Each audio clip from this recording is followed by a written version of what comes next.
Voy a hacer en la computadora porque no tengo estas diapos en el iPad, la otra parte lo voy a hacer en el iPad. Así que ahorita si tienen alguna pregunta o algo que no entiendan, por favor me dicen y me interrumpen nomás porque no voy a poder ver el chat.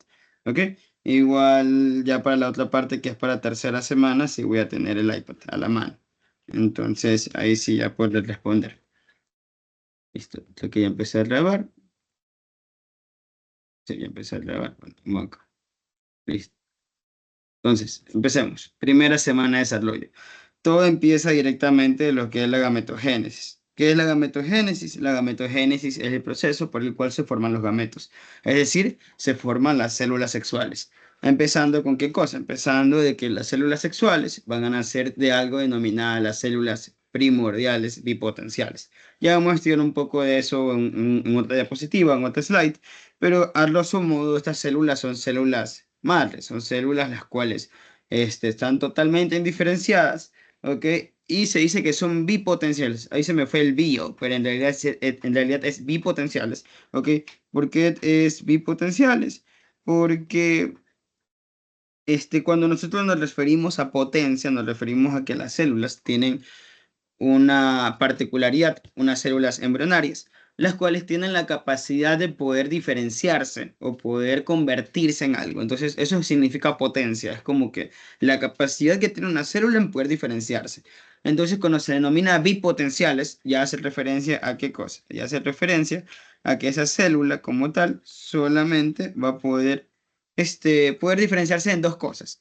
Y acordémonos que los gametos, en este caso, los gametos tienen la capacidad de poder convertirse en células totalmente en espermatozoides o en ovocitos, en células sexuales masculinas, en células sexuales femeninas. ¿Por qué es importante la gametogénesis? Porque va a preparar estas células para la fecundación. Es decir, va a hacer que se den células las cuales estén aptas para lograr fusionarse ambas para lograr dar una vida, que es el propio cigoto. Que bueno, eso lo vamos a estudiar más adelante. Y bueno, el proceso de la gametogénesis en el hombre se denomina espermatogénesis y el proceso de gametogénesis en la mujer se va a denominar ovogénesis. Ok, ya empezando como que por ahí lo más general. Ahora, hablemos sobre lo que son las células germinales primordiales. Y esto no te lo dice el Moore, te lo dice el Langman. Así que ya aquí voy a hacer énfasis que esta parte no es esta diapositiva no es del Moore, sino del Langman. Y te habla de las células germinales primordiales. ¿Qué son las células germinales primordiales? Como ya les expliqué al comienzo, son células totalmente, células madres, son células indiferenciadas, las cuales tienen qué cosa, la potencia o son bipotenciales, es decir, la capacidad de lograr diferenciarse en dos tipos de células, una masculina o una femenina. ¿Ok? Estas células van a migrar por todo el epibrasto, que bueno, ustedes ya medio van de conocer por ahí qué es el epibrasto, es ese tejido, es esa capa celular que se encuentra a nivel cilíndrica, en la parte de arriba, entre comillas, de lo que es el disco bilaminar. Esas células van a migrar durante la tercera semana, aproximadamente se diferencian, y van directamente hacia el saco vitelino, que es esta estructura que tenemos acá abajo, que voy a empezar a señalar la cual es esta estructura de acá, esta estructura de aquí, que es el saco vitelino. Ahí se van a quedar como que guardaditas hasta la cuarta semana, que es donde empieza el periodo embrionario, por el cual estas van a empezar a migrar directamente hacia las gónadas, es decir, van a empezar a migrar hacia los testículos, a los ovarios embrionarios. Estas células son las precursoras de aquellas células que van a entrar en gametogénesis. Es decir, que las células que vamos a estudiar ahorita, todo el proceso de gametogénesis primero pasa por este periodo, el cual son las células germinales primordiales. Aquí es donde comienza todo, pero como ustedes ya saben, de aquí, de estas células, el Moore ya se salta directamente acá. Ahora, algo importante que tenemos que hablar durante la gametogénesis es la teoría cromosómica de la herencia, que esto me parece que también te lo dice el Moore, me parece que es, no, el Langman te lo dice, el cual es sobre la teoría cromosómica de la herencia, te habla de que el genoma humano o el ser humano tiene alrededor de 23.000 genes, el cual se agrupa en 46 tipos de cromosomas. Importante saber los cromosomas porque eso es lo que nosotros vamos a estudiar durante el periodo de gametogénesis. El cuerpo humano o el ser humano tenemos 23 cromosomas homólogos, es decir, que vamos a tener 23 cromosomas en parejas. Un total de 46 cromosomas. Eso es lo normal que tiene el cuerpo, el ser humano. Eso es lo, por así decirlo, lo normal. De los cuales 22 pares de cromosomas son cromosomas somáticos, es decir, son cromosomas que van a componer al cuerpo humano, y un par es sexual, es decir, el último par de cromosomas de los 23 pares, el número 23, te va a dar el sexo. XX si es mujer, XY si es hombre. Entonces, aquí es donde entramos ya en lo que es la mitosis y meiosis para tocar el tema de lo que es gametogénesis y ovogénesis. Será que me estoy como que prolongando mucho el tema, pero es necesario saber estas cosas para poder entender a mejor manera lo que es la gametogénesis. Y es que tenemos que entender que la gametogénesis no es nada más que otro proceso de división celular. A nivel del cuerpo humano, nosotros tenemos dos tipos de divisiones celulares, una mitosis y una meiosis, ¿ok? La mitosis se da en todas las células sexuales, digo, perdón, se da en todas las células del cuerpo humano, en todas las células somáticas, mientras que la meiosis se da solamente en las células sexuales. Ambas cumplen con la función de dividir a la célula, pero no tienen las mismas características. La mitosis tiene una característica y la meiosis tiene otra. Para no hacernos tanto lío, para no prolongar tanto la clase, lo que quiero que sepan es que la mitosis es un proceso de división celular que pasa solamente en las células somáticas, es decir, en todas las células del cuerpo humano, mientras que la meiosis se da solamente en las células sexuales. Ambas van a tener profase, metafase, anafase y telofase, a diferencia de algo importante. Y es que la meiosis, a diferencia de la mitosis, va a tener dos divisiones. Una primera división meiótica y una segunda división meiótica. En la mitosis es una sola, es decir, solo y profase, metafase, anafase y telofase y murió. Mientras que en la meiosis no, en la meiosis hay profase, metafase, anafase y telofase. Vamos a guiarnos mucho en lo que dice el MUR, porque es lo que le van a sacar y les van a tomar ustedes. Y el MUR te da todas estas tres características importantes, las tres mismas características que el propio doctor Urquizo, para los que van con el doctor Urquizo, se los mencionó en clases. La primera es que va a permitir la constancia del número de cromosomas generación tras generación al reducir dicho número de diploide a haploide y así producir gametos haploides. Carlos, ¿qué te refieres con lo que es diploide y haploide? Pues fácil, el número de cromosomas totales son 46 cromosomas, ¿no? Eso es una carga diploide. Eso lo tiene todos los seres humanos. Pero estas células tenemos que entender algo. Existe una sexual masculina, que es el espermatozoide, y una célula sexual femenina, la cual es el ovocito. Ambas se tienen que fusionar. Y a lo que se fusionan es obvio de que tiene que tener una célula 23 y otra célula 23. ¿Qué pasa si tiene 46, 46? Ya no tenemos 46 cromosomas. Vamos a tener a una sola célula unida, la cual te va a formar 92. Y eso no es apto para la vida. Entonces, aquí es donde entra la meiosis. Es importante porque reduce el número de cromosomas de una carga diploide a una carga haploide. ¿Para qué? Para que al final tengamos un espermatozoide de 23 cromosomas que se fusionen con un ovocito de 23 cromosomas.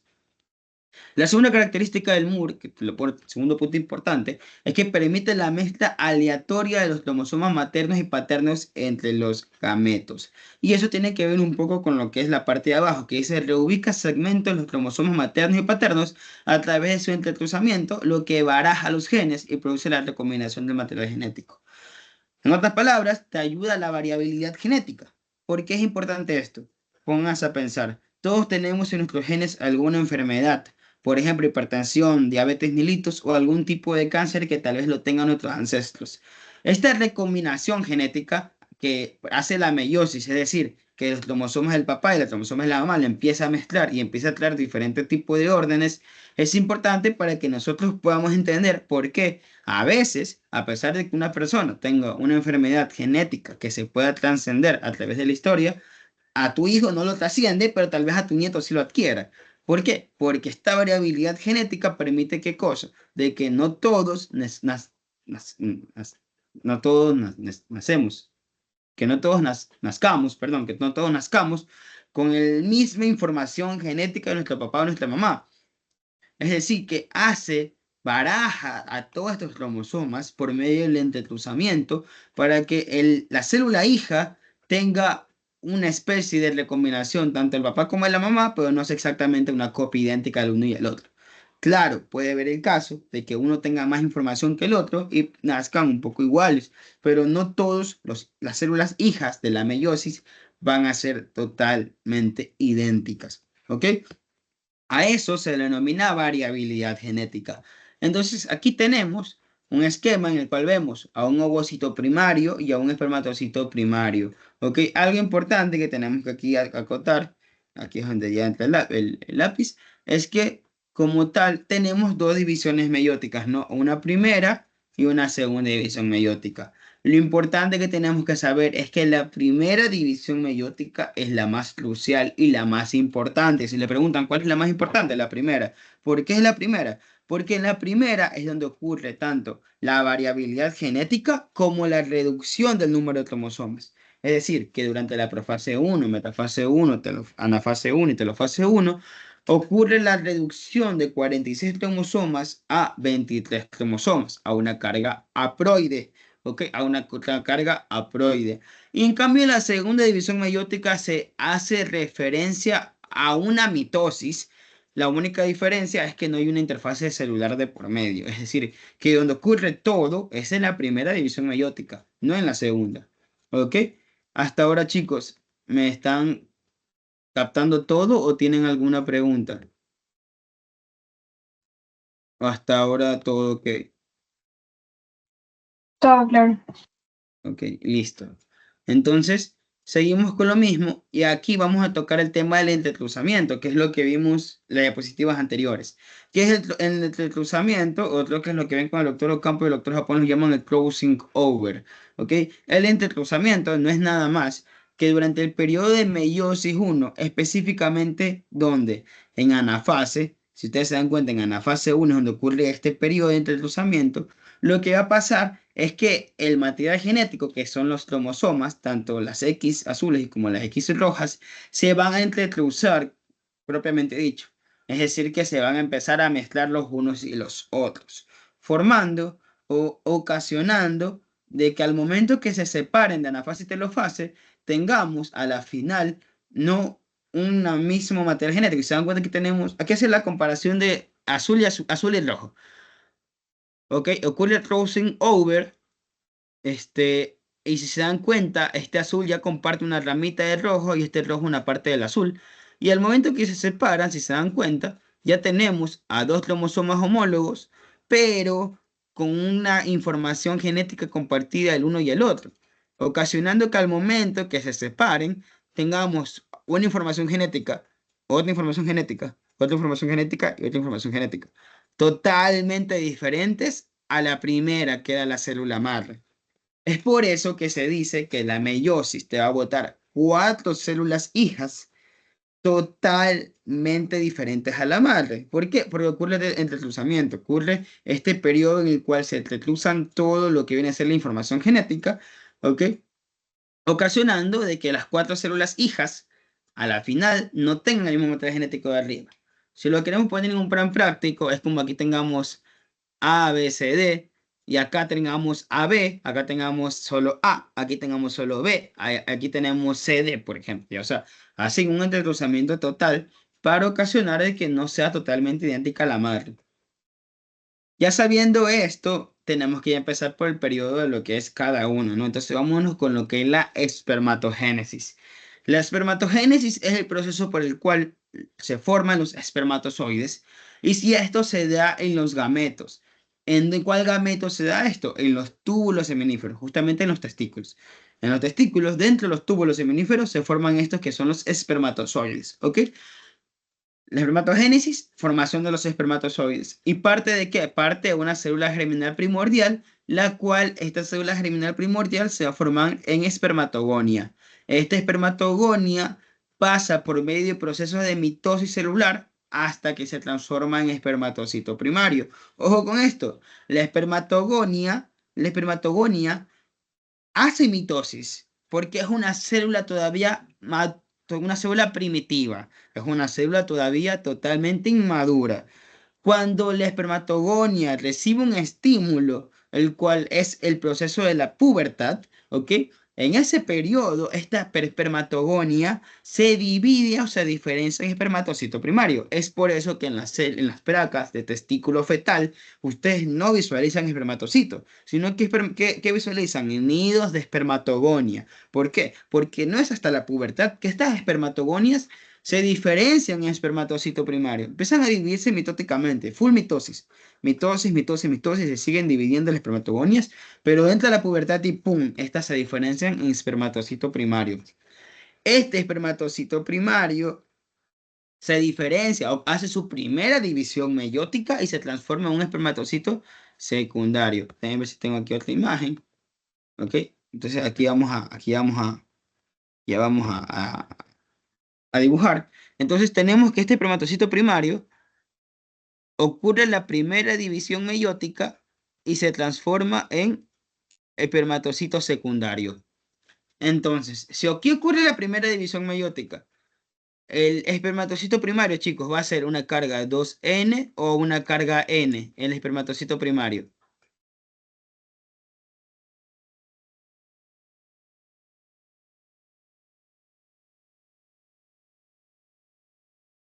Carga N. Ya. Específicamente, el espermatocito primario tiene una carga 2N, es diploide. Ocurre la primera división meiótica y desde el espermatocito secundario, es decir, desde aquí abajo ya tenemos una carga N. Desde ahí, ¿ok? Desde ahí. Así que mucho ojo con eso. Cuando le preguntan cuál, cuál tiene carga diploide, hasta el espermatocito primario tiene carga diploide. El espermatocito secundario tiene una carga haploide. Yo me lo grabé así. El espermatocito primario está todavía en primera división, todavía no la termina, tiene diploide. Secundario ya terminó la primera, porque ya está en secundario, entonces eso ya es una carga haploide. ¿Por qué? Porque en la primera división meiótica es donde ocurre la reducción de cromosomas. Pero tú miras, Carlos, entonces, ¿qué pasa con los transformes de espermatogonio y espermatozoide primario? No pasa nada. ¿Por qué? Porque yo les mencionaba que el espermatogonio era por medio de mitosis. Entonces no reduce el número de cromosomas. Solo se diferencia el espermatozoide primario. Es una diferenciación. Es como cuando se diferencia el epibrasto ectodermo. Se diferencia, se diferencia, pero no elimina nada, solo cambia. Lo mismo pasa con el espermatogonio y el espermatozoide primario, solo cambia y del primario al secundario se reduce. Entonces, ustedes me dirán, Carlos, pero si en el secundario ya tienen como que reducido el cromosoma, ¿para qué ocurre una segunda división meiótica? Pónganlo así, ¿ok? Así es como que el mejor ejemplo que me lo explicó el doctor. Digamos que tenemos una baraja, ¿no? De cartas, ¿ok?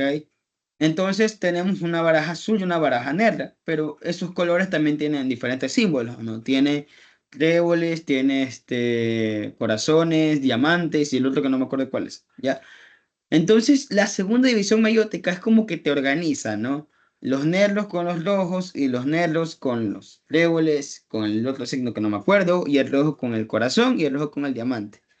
¿Por qué es importante hacer esto? Porque si se acuerdan, nosotros empezamos con pares homólogos. Miren, aquí esta es la mejor imagen, ya miren. La F es la primera división meiótica, ¿ok?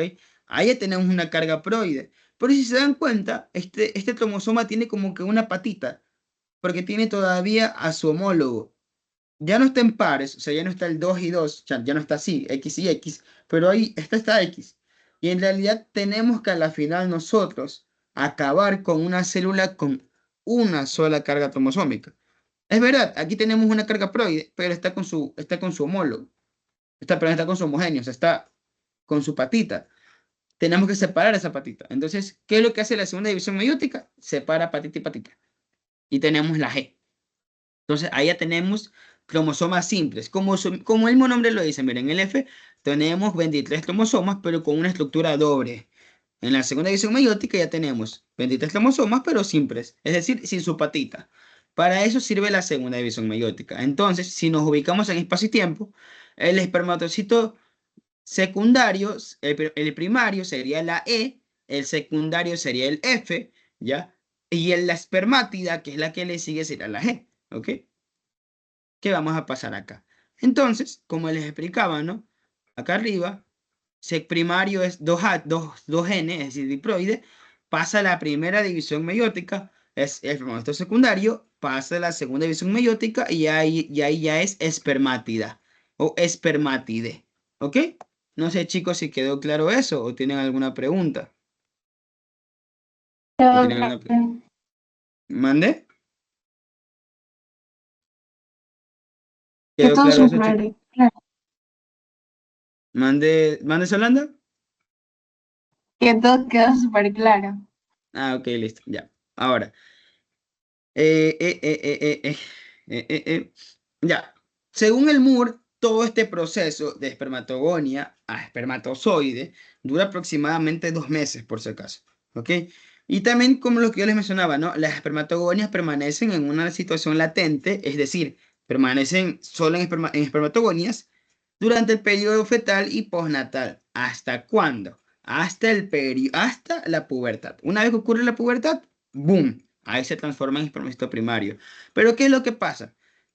Nosotros, a nivel de lo que es el espermatogénesis, solo nos queda hasta aquí. Solo nos deja, vamos a aceptar a esta persona, solo nos deja hasta aquí, esta espermátida.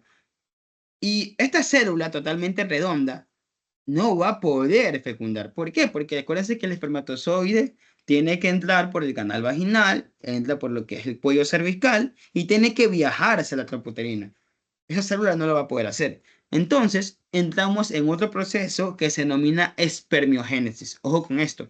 La espermiogénesis no es lo mismo que la espermatogénesis. La espermatogénesis es todo lo que estudiamos ahorita.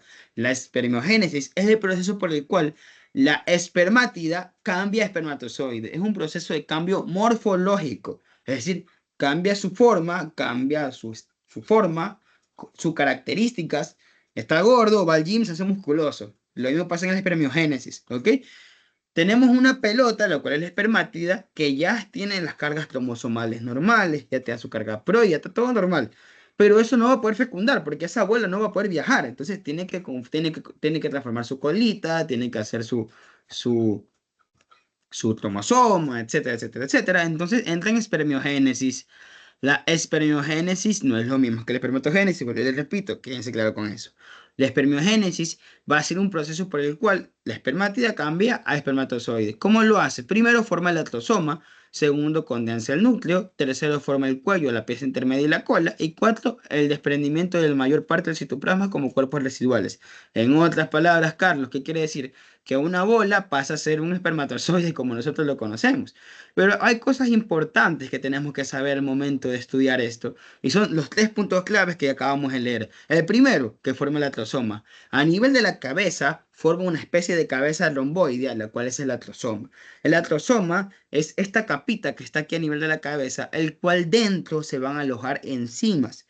¿Por qué son importantes esas enzimas? Porque si el espermatozoide no tiene estas enzimas, no va a poder fecundar, es decir, no va a poder romper ese centro, ese cerco que deja el folículo o el ovocito. Gracias a las enzimas que están en el atrosoma, como lo es la hialuronidasa, la tripsina, este, la trosina y otros péptidos más. Gracias a esas enzimas, el espermatozoide puede lograr fecundar. ¿Ok? Así que mucho ojo con eso. Lo segundo es que bota citoplasma. ¿Por qué tiene que botar citoplasma? Porque tiene que reducir su tamaño, porque el espermatozoide es esto, pues no es esta bola. Entonces bota citoplasma. Y ese citoplasma es el que nosotros vamos a poder encontrar, para los que ven con el doctor Japón, el doctor Ocampo y el doctor Urquizo, vemos nosotros el túbulo seminífero. ¿Y qué vemos? Citoplasma residual. Ese citoplasma residual es ese citoplasma que te bota el espermatozoide para hacerse más pequeño. Y lo tercero y lo más importante, crea su cabeza, su pieza intermedia y su cola. Claro, si no forma la cola no se puede mover eso, si no tiene flagelo no se mueve. ¿Y por qué es importante la pieza intermedia? Porque la pieza intermedia va a tener una cubierta mitocondrial, es decir, va a tener full mitocondrias que va a ocasionar o van a producir qué cosa, que se mueva el espermatozoide, el movimiento. Sin las mitocondrias, ¿qué te da? ATP. ATP es energía, energía igual a movimiento, movimiento igual a embarazo. ¿Ok? Entonces, esos son los 3 puntos importantes de la espermiogénesis. Y para terminar la espermiogénesis hay cosas muy importantes también. Bueno, ya entendimos esto, ¿no? De qué pasa de espermatogonia, primario, primario, secundario, secundario espermátido. Eso ya lo entendemos. Pero tenemos que también estudiar cómo se conforma el túbulo seminífero. Y el túbulo seminífero se va a componer por algo denominado las células espermatógenas, que son las que ya estudiamos. Espermatogonia, espermatocito, bla, bla, bla, bla. Pero hay otra célula importante, las cuales son las células epiteliales. Teóricamente, cuando nosotros estudiamos histología y abrimos el ROS, que son las... Yo nunca he abierto el ROS, la verdad, pero bueno, no sé cómo pasé primero en la histología, pero así es la vida. Este, te dice que el testículo, no, el tubo del seminófilo en realidad no tiene un epitelio verdadero, pero tiene un epitelio pseudoepitelial, por así decirlo, si lo queremos llamar así, el cual son las células de Sertoli. Las células de Sertoli son las células amarillentas que están aquí y van a recubrir a todas las células espermatógenas. Nosotros las podemos visualizar también en las placas, en realidad. Ahora, como que, no sé si alguno de ustedes habrá comido alguna vez esa gelatina de mosaico. Es el mejor ejemplo que yo siempre doy para hablar de este tema. La gelatina de mosaico es como que una especie de gelatina con leche condensada, que es totalmente blanca, pero tiene partido o cortado gelatina de diferentes colores y sabores en cuadritos chiquitos, y tú lo pones adentro del mosaico y se queda como que si fuera una gelatina con muchos colores, con una estructura blanca. Lo mismo en la célula de Sertoli. La célula de Sertoli está en todo el túbulo seminífero, pero dentro de la célula de Sertoli tiene estas células espermatógenas. ¿Y por qué es importante esto? Porque aquí es donde cumple la función de la célula de Sertoli. ¿Cuál es la función de la célula de Sertoli? Son tres: protección, sostén y nutrición. Aparte de que también tiene una función endocrina, que es secretar hormonas. Primero que nada, las células de Sertoli son las encargadas de detectar que estás en pubertad. La mamá detecta la pubertad y te da un factor, el cual es la propia FSH, la cual las células de Sertoli estimulan a las células de Sertoli, y esta célula de Sertoli activa las espermatogonias para que se diferencien en espermatocitos. Primero empezando por ahí.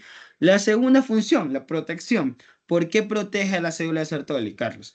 Porque si se dan cuenta, esta célula de Sertoli, como vemos aquí en la imagen, ¿no? Ahí se me fue. Arropa a todas estas células, no las arropa, las mantiene adentro. ¿Por qué es importante eso? Porque solo piensen, el sistema inmune, ¿qué hace? Detecta a los seres extraños. Y ustedes piensan, chicos, que estas células van a ser iguales que las células del cuerpo humano. Ustedes piensan que estas células que tienen los hombres en los testículos, ¿ustedes qué piensan que va a pasar cuando ven el sistema inmune y las detecte? ¿Va a decir que son del cuerpo o van a decir que son extraños? Que son extrañas. ¿Mande? Que son extrañas. Exacto, van a decir que son extrañas. ¿Y por qué son extrañas? Eh, eh, Porque estas células van a tener una carga haploide. Primero, empezando por el nivel genético. Todas las células de nuestro cuerpo humano tienen ¿cuántos? 47 cromosomas, ¿no? Estas células van a tener 23. El sistema inmune va a venir y va a decir, oh no, esto es una infección, esto es una bacteria, yuca, hay que matarlas. Lo segundo es que estas células van a ser literalmente van a ser una combinación de todo nuestro material cromosómico, van a coger nuestro genoma y van a empezar a agarrar cualquier cosa. Entonces, obviamente, no va a tener el mismo material genético que la célula del sistema inmune. El sistema inmune lo va a detectar y va a decir, oye, pero tú eres diferente a mí, yo te tengo que matar porque no eres del cuerpo humano. Entonces, ¿qué es lo que hace la célula de Sertoli? Las arropa y trae como esa capa de invisibilidad de Harry Potter. A esa barrera se denominaba la barrera hematotesticular, porque es una barrera hemato de la sangre, es decir, las protege a las células sanguíneas, que son las células inmunitarias, testicular, porque protege a las células que están en el testículo. Entonces, gracias a eso es que las células de Sertoli le brindan protección a las células espermatógenas. ¿Y nutrición por qué? Porque las células de Sertoli van a secretar una hormona denominada la hormona fijadora de andrógenos o la hormona fijadora de testosterona. Creo que es la DHT, DHP, no me acuerdo la verdad, eso es parte de más histología, pero cuando hace esto, hace de que los andrógenos, como la testosterona, se fije a esta proteína y se queden en los túbulos seminíferos para brindarles alimentación y maduración a las células espermatógenas. Una plaga de células de Sertoli. ¿Ok? ¿Quedó claro eso, chicos? ¿O tienen alguna pregunta?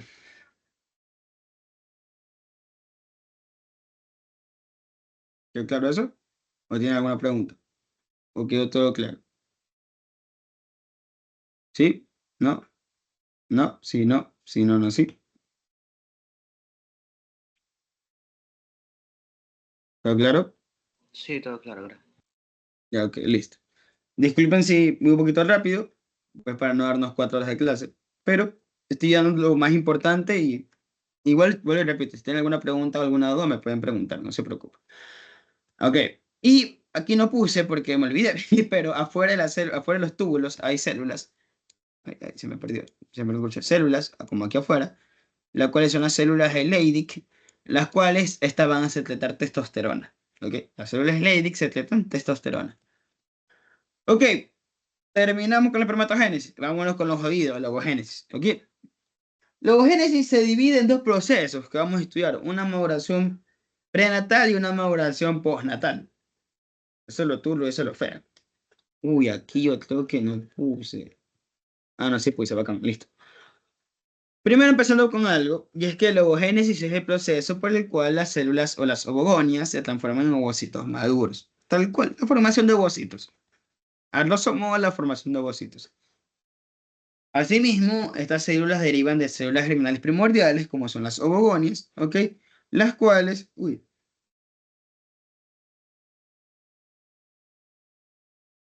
un momento. Mira, voy a poner acá, un momentito, disculpe. Me olvidé que estamos en votaciones. Bueno, voy a poner acá lo de TC para ver si tengo que emigrar a otro país o no tengo que emigrar a otro país. Pero bueno, mira. Bueno, que el tema, eh, la ovogénesis, este, los ovocitos nacen de una célula primordial, las cuales son las ovogonias, y después pasa por lo primario, por lo secundario, hasta hacer un ovocito totalmente maduro. Ahora, ¿qué es lo que pasa? Que los ovocitos, estas ovogonias, tienen... Uy, chuta, tengo que hacer una segunda vuelta. Bueno, ya. ¿Qué es lo que pasa, chicos? Es que la diferencia del hombre con las mujeres es que los hombres, hasta el final de sus tiempos, siguen produciendo espermatogonios.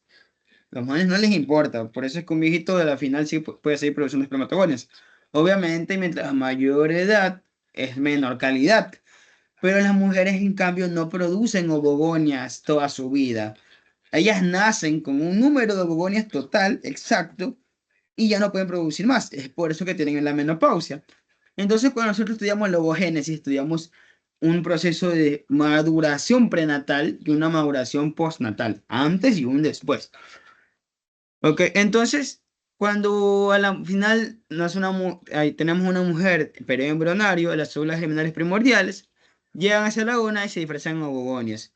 Asimismo, este número de ovogonias van a empezar a dividirse mitóticamente, así como las espermatogonias por medio de mitosis, hacer un número de más de millones de ovogonias hasta aproximadamente el tercer mes, en el cual se empiezan a agrupar en lo que viene a ser con células que las van a empezar a cubrir, capas celulares, las cuales, pues déjenme poner con el cursor aquí, las cuales nosotros podemos ver aquí, estas células, las cuales son las células foliculares, ¿ok?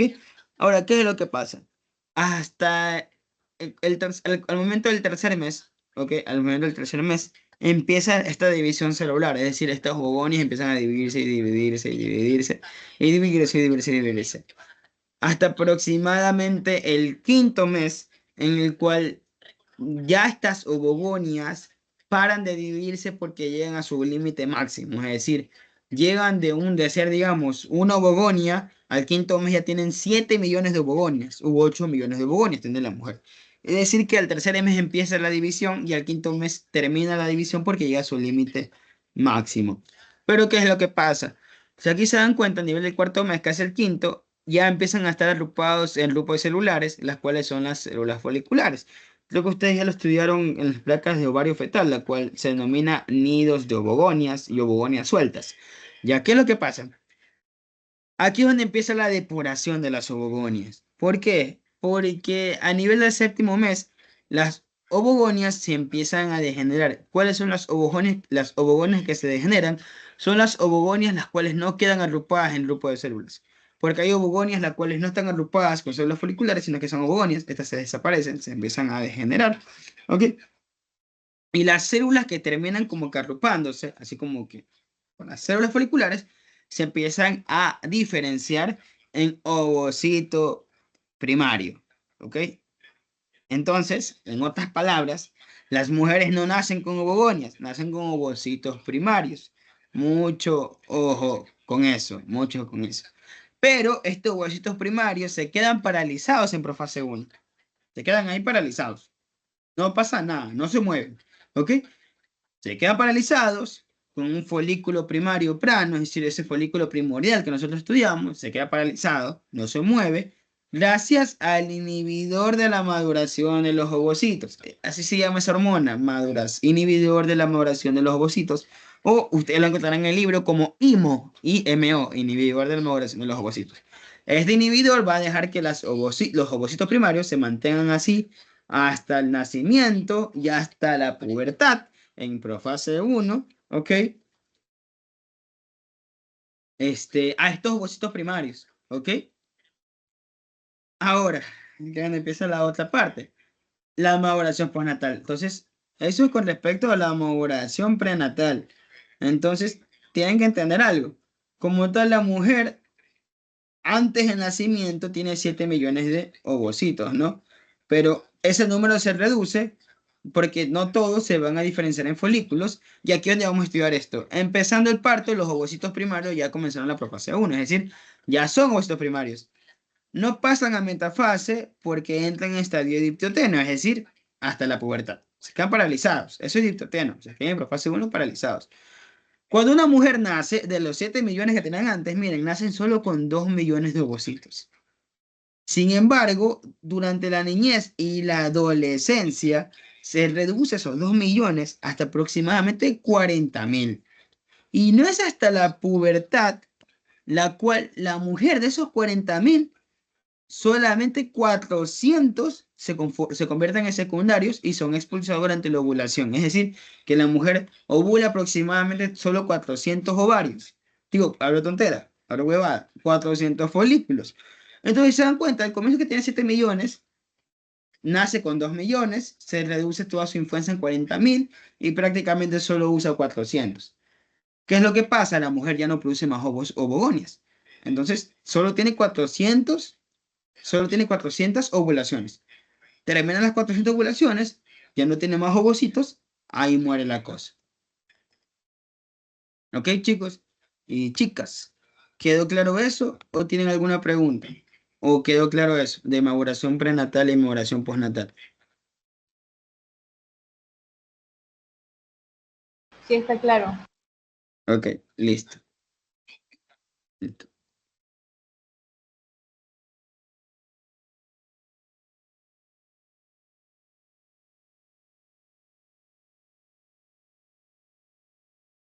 Ahora, con respecto, chicos, a lo que son los ovocitos, se mantienen los mismos, la misma lógica, ¿no? De primario es diploide, ovocito secundario es haploide. Ok, ahora, mientras pasa esto, simultáneamente ocurre la maduración de los ovocitos, ocurre lo que se denomina el ciclo ovárico, el cual es un ciclo o un periodo que ocurre durante el ovario, en el cual las células foliculares, ¿ok? Que es lo que cubre al ovocito, empieza a proliferarse y convertirse en diferentes cosas.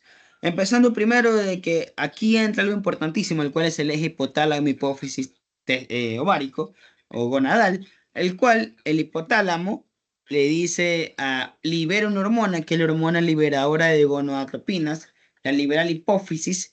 El hipófisis, gracias a la estimulación de esta hormona, libera las hormonas gonadotrópadas. Si le preguntan, ¿alguien tiene una pregunta?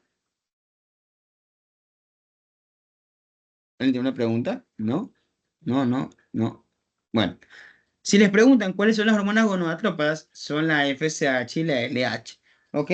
La FSH, o la hormona folículo estimulante, va a ayudar a la proliferación celular a la proliferación o a la maduración de los folículos, mientras que el LH va a ayudar a la luteinización. ¿Ya? Eso vamos a explicarlo un poquito más a detalle, ya mismito, ¿ok? Pero algo importante que te explica la teoría del Moore es que no solamente la FSH hace que los folículos pasen de primario a secundario, de prano a cúbico, a cilíndrico, a polistratificado, a vesicular y de RAF, sino es que existen también factores genéticos como el factor de crecimiento, el factor de diferenciación del crecimiento 9, el Growth Differentiation Factor 9, y un miembro de la familia del factor de crecimiento transformante beta, Transforming Growth Factor beta o TGF beta. ¿Ok? Todo esto también, estos dos procesos genéticos o estas dos proteínas genéticas van a ayudar también a que las células se empiecen a diferenciar y empiecen a proliferar y empiecen a, ¿qué? A madurar. Entonces aquí tenemos este gráfico. ¿Qué hace la FSH? La FSH ayuda a la maduración del folículo. Esta hormona va a empezar a interactuar con las paredes foliculares, haciendo que el folículo pase de primario plano, primario cúbico, de primario cúbico a cilíndrico, de cilíndrico a poliestratificado, y de poliestratificado a vesicular secundario y secundario a dergráfico. O sea, eso hace el FSH. Pero ¿qué hace la LH? La LH va a ayudarte a la ovulación. Alrededor del día 12 o 13 ocurre que la LH se dispara, hace un pico. Entre el día 12 y el día 13 la LH aumenta. Y en el día 14 ese pico de LH va a producir la ovulación. ¿Qué es la ovulación? No es nada más que la expulsión del ovocito hacia las trompas uterinas. ¿Ok? Y para que ocurra esto tiene que haber tres cosas importantes. Tiene que aparecer el estigma, tiene que haber el pico de LH y la acumulación de líquido folicular. ¿Qué es el estigma? El estigma va a ser una pequeña pelota, un pequeño bulto tejido conjuntivo que va a pasar, que va a ponerse o va a adherirse en la pared ovárica. No sé si alguna vez han tenido un balón y se le ha hecho un chivolo y en cualquier momento ustedes sabían que ese balón se iba a explotar porque ese chivolo se iba a reventar. Lo mismo pasa con el ovario. Hace un chivolo, es el estigma, el cual en cualquier momento, ¡pum!, explota. El segundo es el pico del LH. El pico del LH, como se lo mencioné, hace que ocurra la ovulación. Pero ¿por qué el pico LH es importante? Porque el pico LH va a unirse a ciertos receptores de la LH que se encuentran al nivel de lo que es las células foliculares para que estas células foliculares liberen enzimas como la colagenasa. La colagenasa es una enzima la cual va a comer colágeno. En otras palabras, va a empezar a comer la pared del ovario. Eso va a hacer, ¿qué cosa? Que se debilite la pared ovárica para que pueda ser más fácil que reviente. Y lo último es la acumulación de líquido folicular. ¿Por qué? Porque solo imagínense, si tenemos un globo gigantesco y lo llenamos de líquido y lo seguimos llenando, en algún momento ese globo va a explotar. Lo mismo pasa con el folículo, ¿no? Se acumula tanto líquido que en algún momento, ¡pum!, explota. Y ya libera el ovocito hacia la trompa uterina para que éste viaje por toda la trompa hasta que llegue al útero para que se encuentre con su espermatozoide para que éste fecunde. ¿Ok? ¡Uf! ¡Uf! Orión de Speedrun de gametogénesis, pero creo que se quedó claro. ¿Ok? ¿Se entendió eso, chicos? ¿Quedó claro eso? Sí. Literalmente, dilo. Siento yo que no me faltó nada, pero di un speedrun ahí medio rápido, pero se entendió, creo. Y di lo más importante, con los factores genéticos. ¿Tienen alguna pregunta? ¿O quedó todo claro?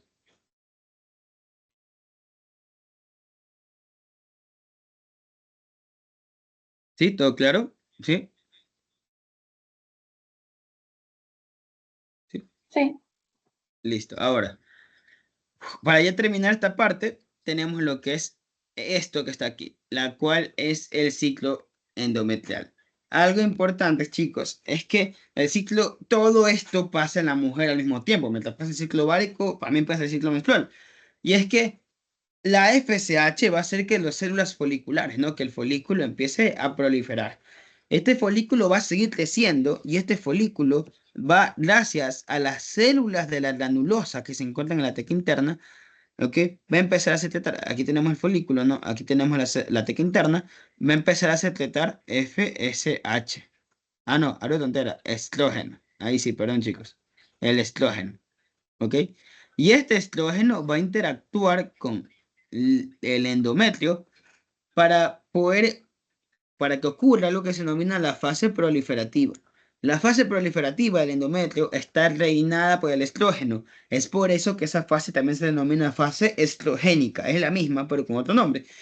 Y lo que pasa aquí es que simplemente ocurre una gran actividad mitótica. Ojo con esto, porque la doctora Moscoso también lo toma fuera. Él me lo tomó. Ya, que me acuerdo que me puso, cuál fase cumple con la característica que tiene un gran número de capacidad mitótica? Y yo puse la progestacional, me confundí, pero es la proliferativa. Su mismo nombre lo dice, proliferativa, prolifera células. Tiene las glándulas cilíndricas sin secreción y esto se debe gracias a qué? Al estrógeno. Pero ¿qué pasa después? Después ocurre el pico de LH. y ocurre la ovulación. Cuando ocurre la ovulación, la LH hace que esto que está aquí, que se mantiene dentro del ovario, el cual son las tecas, se luteinicen para formar algo que se denomina el cuerpo lúteo, que ustedes ya lo vieron en las placas de ovario, ¿no? Ese tumor gigantesco, el cual va a empezar a secretar progesterona. Y la progesterona va a ser la encargada de reinar la otra fase, la cual es la fase progestacional. La fase progestacional es la fase que también se denomina fase secretora o fase luténica. ¿Por qué luténica? Porque está dada por el cuerpo lúteo. ¿Por qué secretora? Porque aquí estas glándulas que eran cilíndricas y sin secreción van a empezar a atrofiarse, a volverse tortuosas y van a empezar a botar una secreción de glucoproteínas. ¿Por qué, Carlos? Porque teóricamente esta fase progestacional es la que va a recibir al bebé. Estamos en el día 14, ocurre la ovulación, el óvulo o el ovocito viaja por la trompa, se fecunda y pum, ya tenemos una vida. Pero nosotros no podemos tener un bebé si no tenemos una casa. Entonces, esa casa la forma la progesterona. El útero lo hipertrofia, lo hace grueso, lo edematiza y lo empieza a llenar de pura proteínas. Ese útero, ese endometrio va a estar lleno de puros glucoproteínas, proteínas que van a ser las encargadas de darle nutrición en caso de que un bichito llegue ahí. Pero Carlos, ¿qué pasa si no ocurre un embarazo? Pues si no ocurre embarazo, el cuerpo lúteo te espera hasta el día 28 post-ovulación, es decir, hasta el día 28 dice, el día 27, 28 dice, ok, no hay embarazo, si no hay embarazo, me muero, y se vuelve el cuerpo albicans, se degenera. Si no hay cuerpo lúteo, ni progesterona. ¿Y qué va a pasar con las arterias uterinas? La progesterona es una alta vasodilatadora, es decir, va a hacer que las arterias uterinas estén así. Pero si no hay progesterona, ocurre lo contrario, se vasoconstrigen, ocurre una vasoconstricción de las arterias. Entonces, las arterias se tapan. Como se tapan, no pasa sangre. Y como no pasa sangre, no hay oxigenación, hay isquemia celular. A eso se denomina fase isquémica. Es la fase que ocurre cuando no hay un correcto flujo sanguíneo y no hay una correcta oxigenación. ¿Y qué pasa en la fase menstrual? Pues fácil. No hay una correcta oxigenación, las células mueren, se necrosan, ocurren contracciones musculares totalmente fuertes. Por eso es que las mujeres tienen cólicos en la menstruación, porque ocurre una alta cantidad de oxitocina para que por medio de contracciones musculares, por medio de contracciones, boten el material muerto, boten ese material de necrosis y termina expulsándola a través de la sangre. Por eso es que las mujeres, cuando hay embarazo, no tienen fase menstrual. ¿Por qué? Porque como hay embarazo, la progesterona sigue, las paredes uterinas no se mueren, no se botan, no se expulsan. Pero si no hay embarazo, ocurre la fase isquémica y de ahí fuera la fase menstrual. Lo expliqué en desorden, pero para que se entiendan mejor las fases. Pero quiero que sepan que la primera fase es la fase menstrual. Es decir, que el periodo endometrial o el periodo menstrual inicia cuando la mujer tiene su primera menarquia o menarquía. No sé cómo se pronuncia, creo que es menarquía. Menarquia, bueno, ya, que es su primera menstruación. Ese es el día 1 de su periodo menstrual. Muchas personas piensan, o muchas mujeres piensan, no tienen el mal conocimiento, de que es la menstruación, o sea, cuando menstruan es su último día. Pero no es así, es su primer día, ¿ok? De todo su ciclo. Ahora sí, terminamos fase menstrual.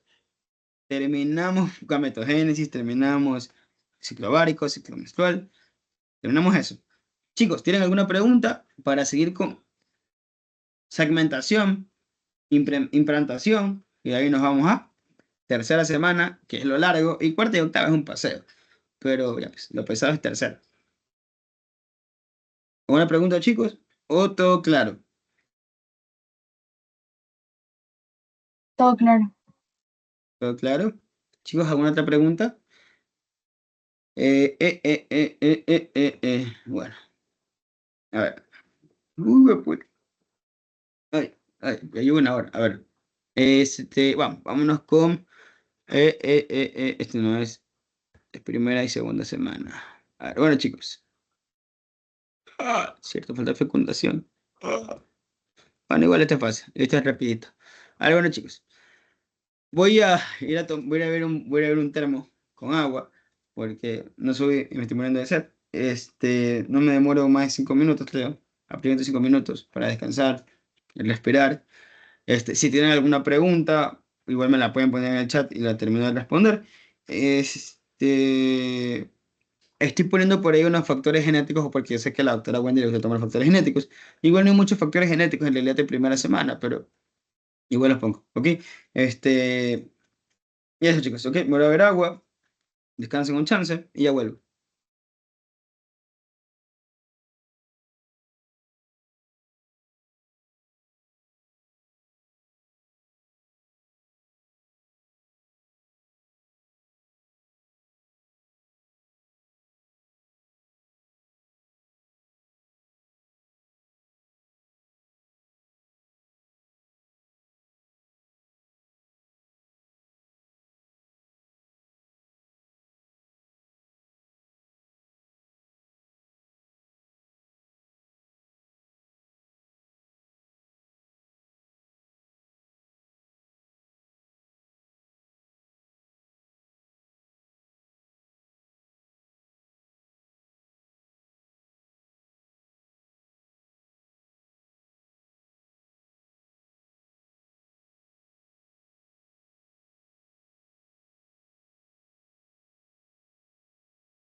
Ahora sí, ya volví. Lo siento, chicos.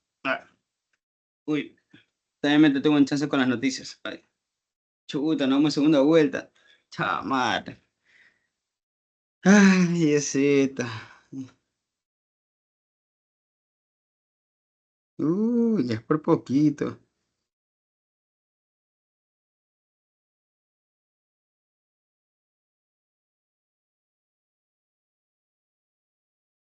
Bueno,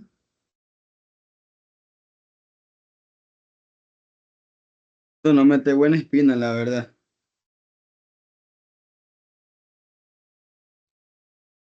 Bueno, ya. A ver, toca a ver ahorita. Fecundación. Uf, ¿qué es esto que está acá? A ver,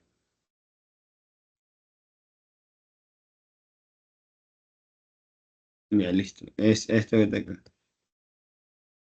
Fecundación. Bueno.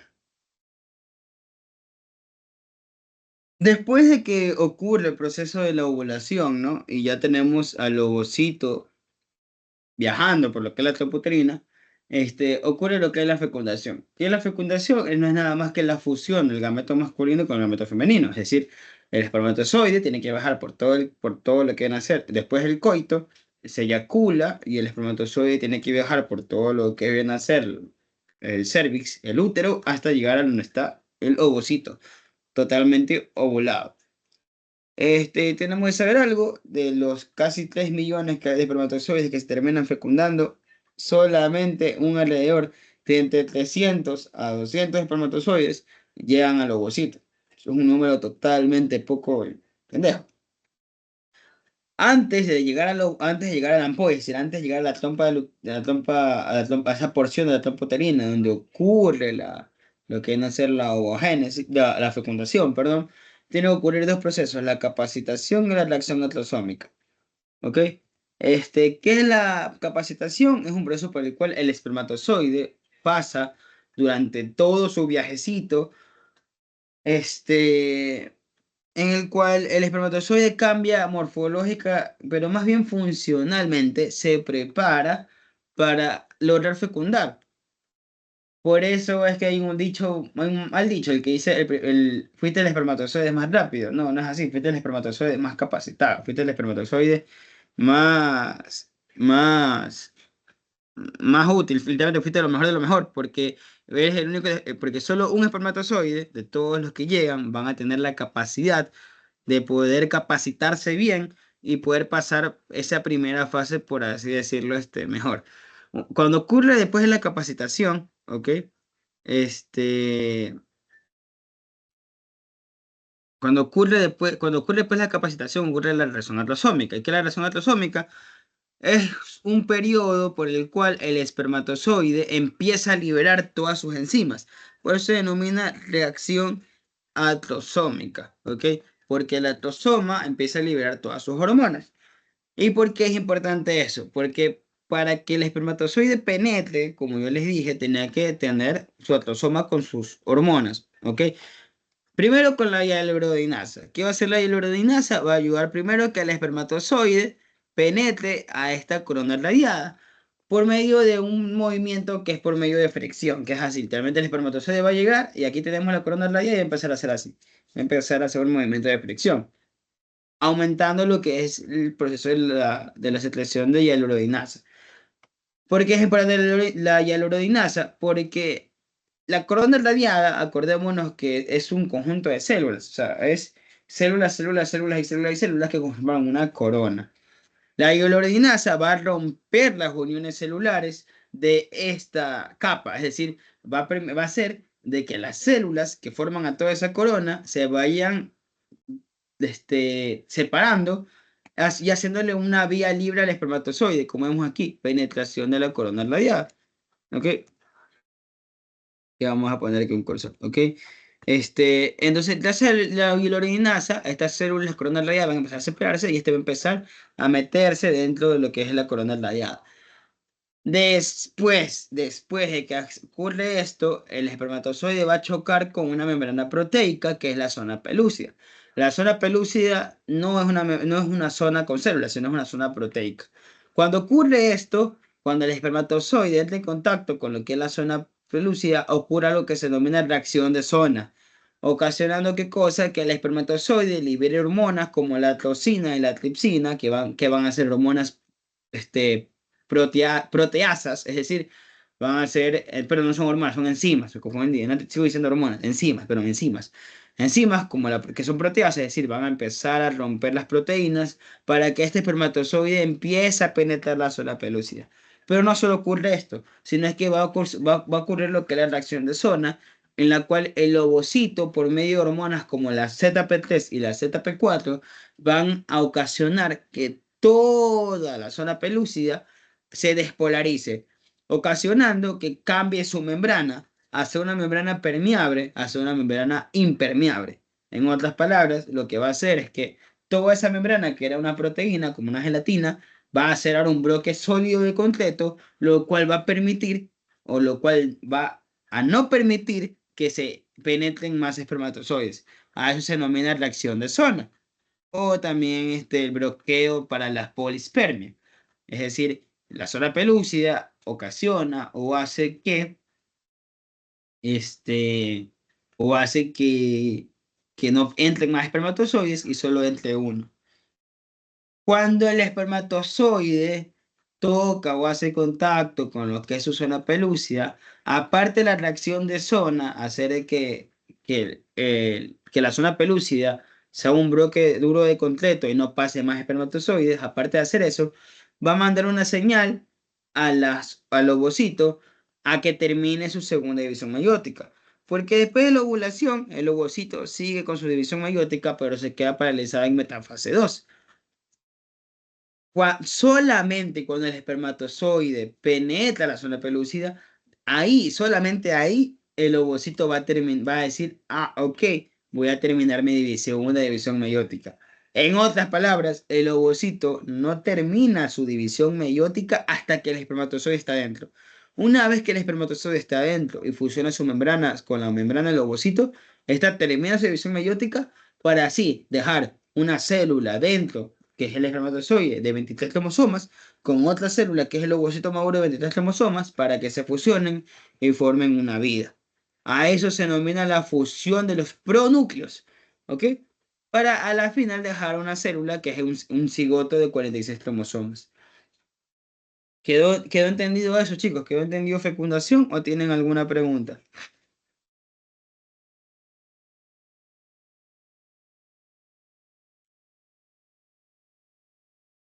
¿Quedó claro eso, chicos? ¿Tienen alguna pregunta? Dime, Ana.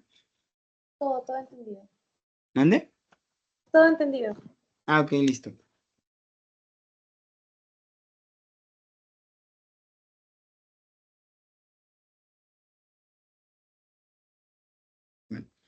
Uy, Dios mío. Dicen que, dicen que parece que va a ganar Luis la primera vuelta. ¿Será?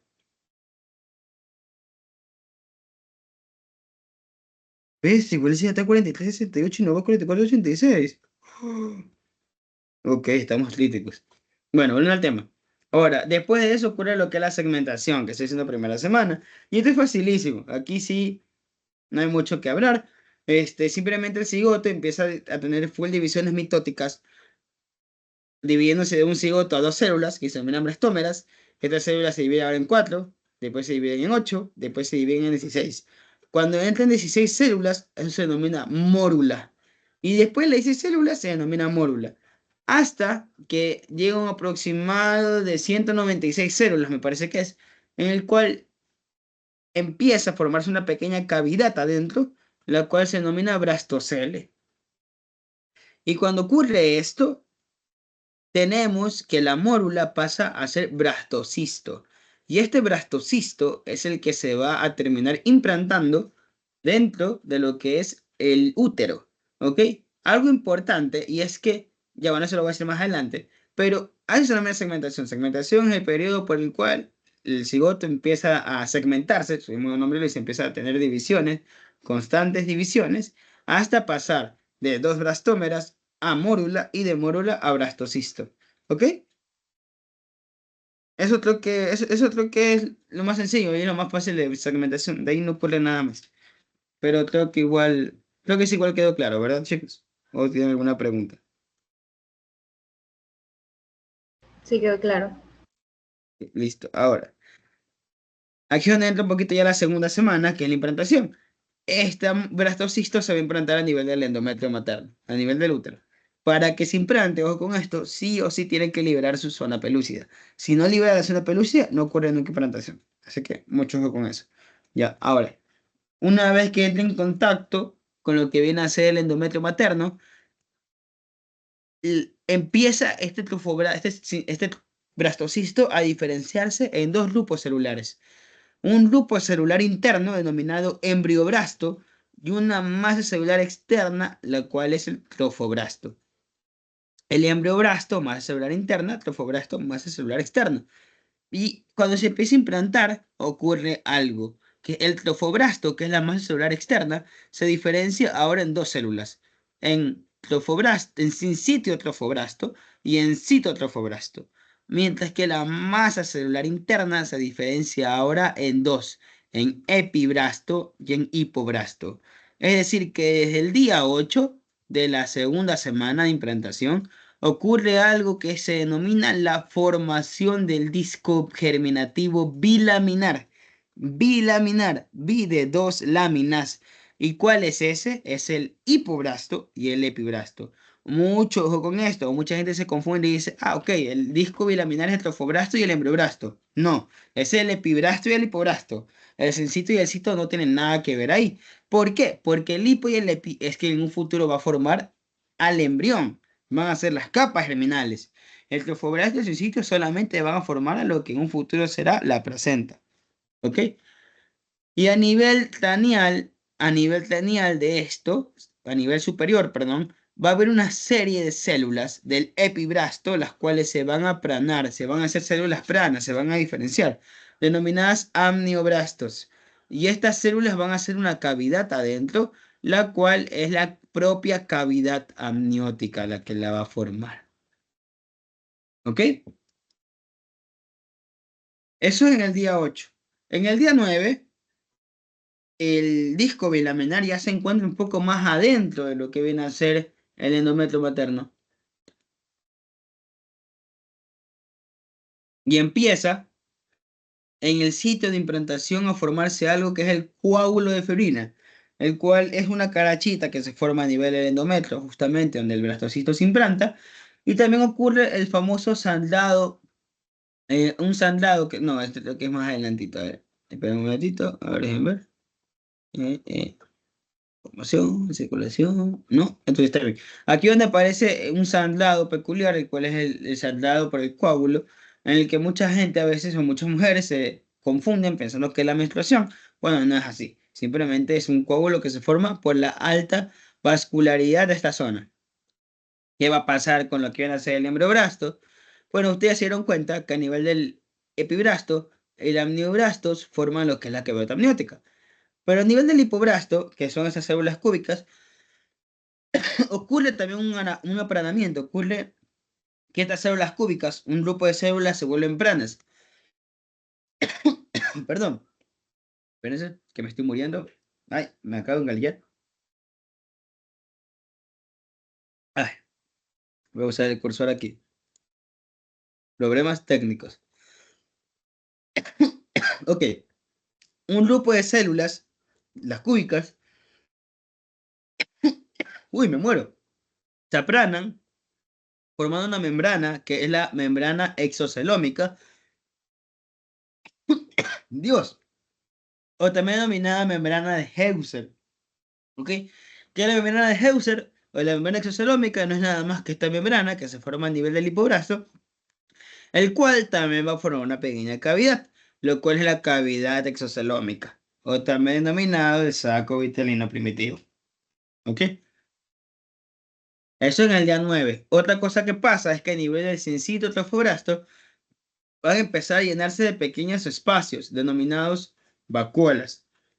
¿Ok? En la cual estas vacuolas van a ser espacios que se van a llenar de líquido denominada lagunas trofoblásticas. ¿Por qué lagunas trofoblásticas? Porque son lagunas, espacios que se ubican a nivel del sincito trofoblasto. ¿Ok?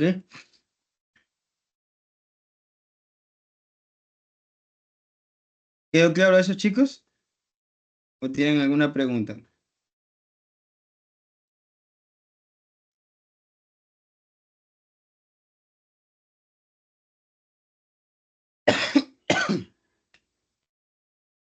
¿Alguna pregunta, chicos? ¿O todo claro?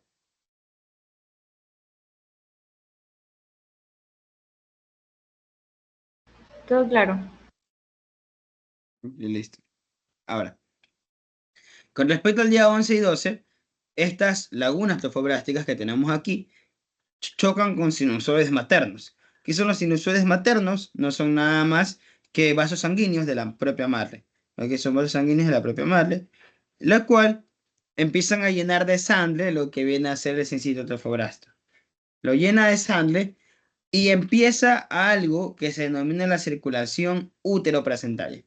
¿Por qué se similar la circulación útero-placentaria? Porque es una conexión entre lo que es la sangre del útero con lo que en un futuro va a ser la placenta, lo cual es el sitio trofoblasto. Aparte de eso, ocurre una proliferación celular de mesénquima, las cuales van a ocasionar que se produzca o se forme una nueva capa, la cual es el mesodermo extraembrionario. Ojo con esto, no es lo mismo que el mesodermo extraembrionario. El mesodermo extraembrionario es una capa de células que se encuentran afuera, ¿ok? Afuera del disco bilaminar. Asimismo, vamos a tener que este mesodermo extraembrionario va a tener un espacio dentro, como se dan cuenta, el cual es la membrana o cavidad coriónica o cavidad extraembrionaria, que es una cavidad afuera del embrión y solamente te dice que va a ser la cavidad en la cual se va a alojar la placenta. Y por último, esta membrana exocelómica, perdón, este mesodermo extraembrionario, perdón, se va a dividir en dos hojas, en una hoja somática extraembrionaria y en un mesodermo esprácnico extraembrionario, el cual el somático extraembrionario va a cubrir lo que es la cavidad amniótica, que es lo que está acá arriba, es todo esto, ¿ok? Mientras que la hoja esprácnica va a cubrir todo el saco vitelino, es decir, todo esto que está aquí abajo.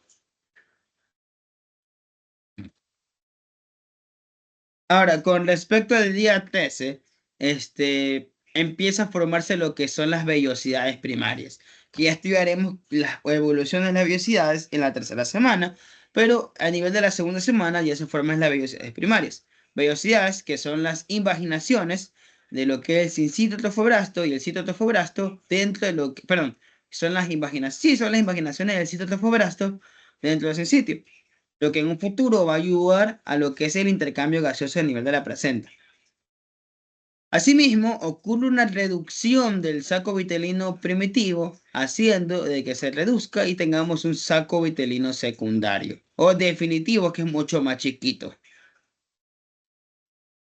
Al mismo tiempo, terminando la segunda semana, se empieza a formar junto a las vellosidades una placa que se denomina la placa coriónica, que la placa coriónica no es nada más que el corión, en otras palabras, solo que un poquito más primitivo.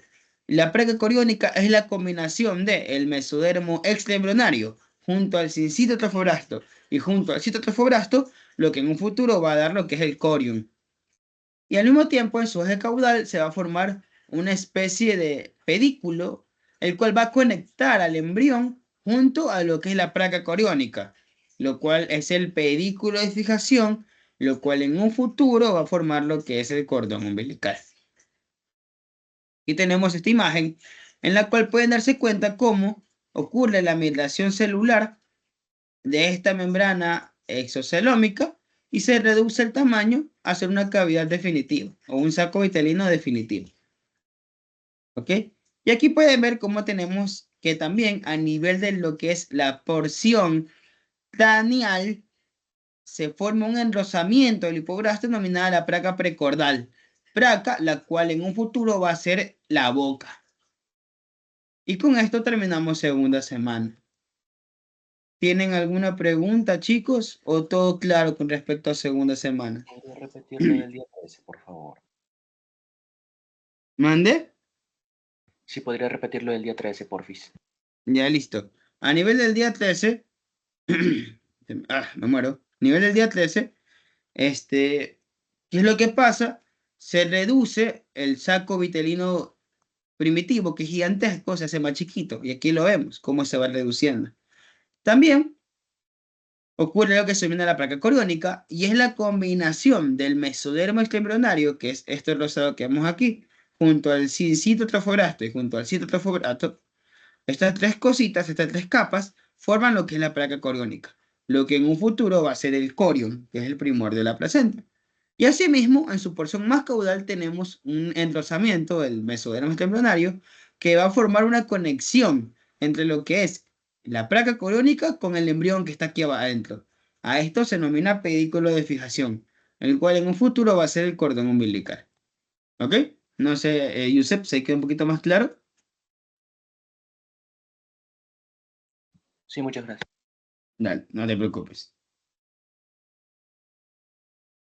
¿Alguna otra pregunta, chicos? Antes de ir a la tercera semana. Ya falta medianamente poco. ¿Alguna pregunta, chicos? No. Listo.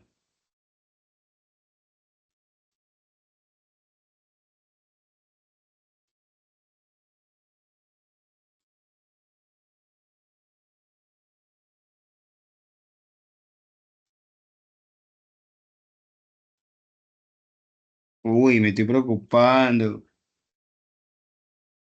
¿Cómo quedaron? ¿Cómo que va a quedar 44, 44, 43? Uy, Dios mío.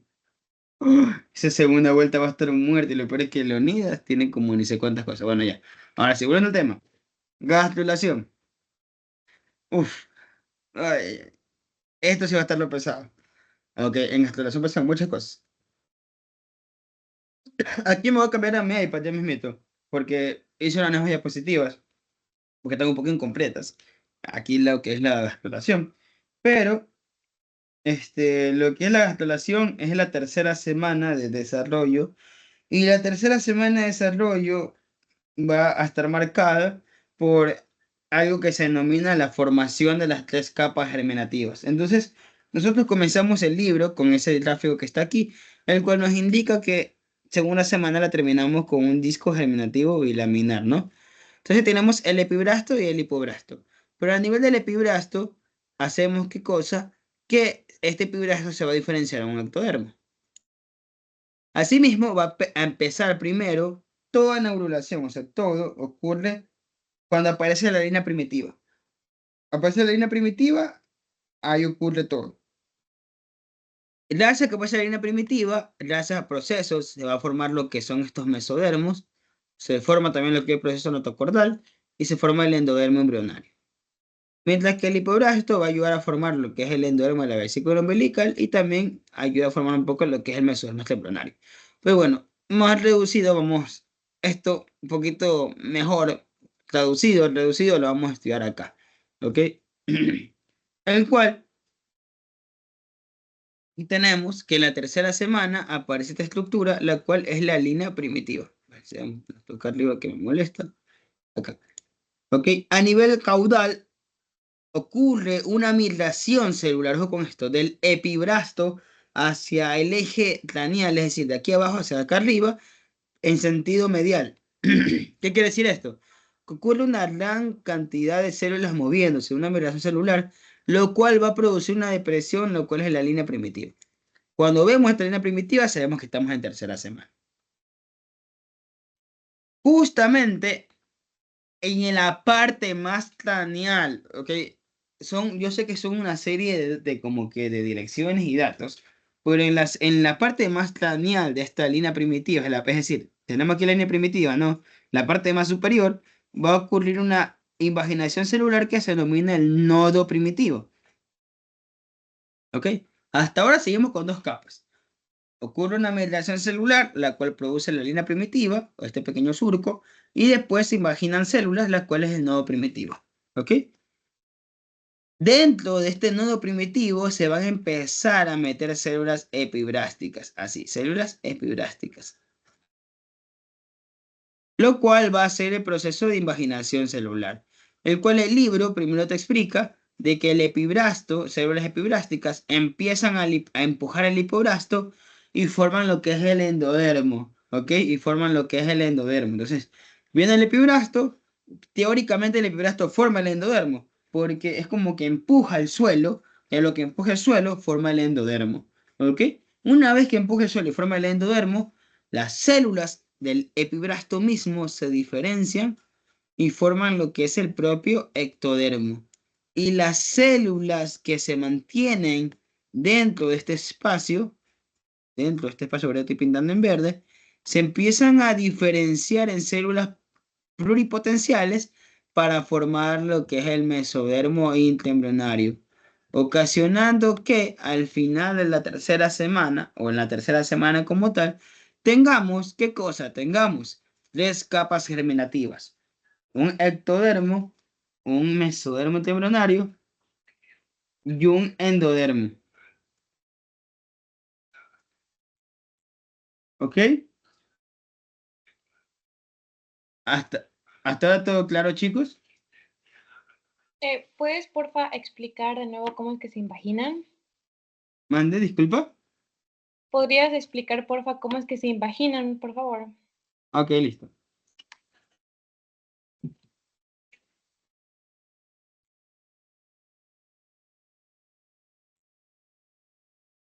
Bueno, listo.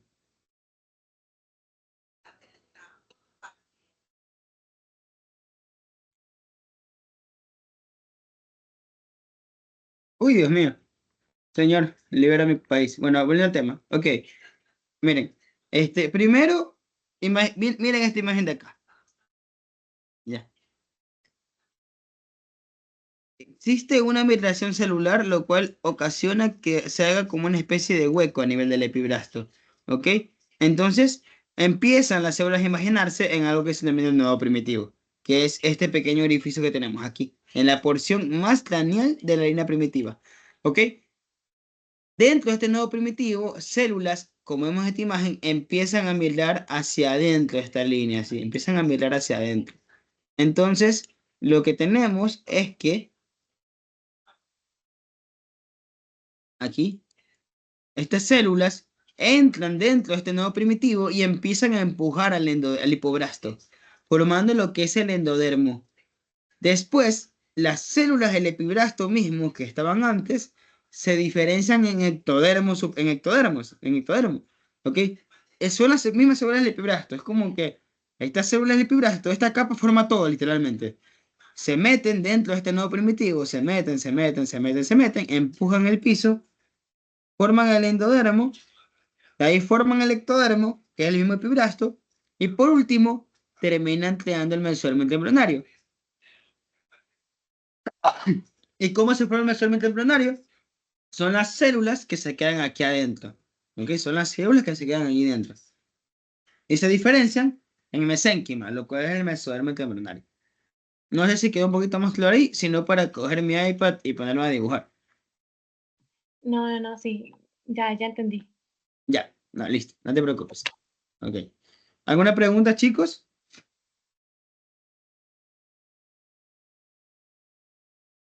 ¿No?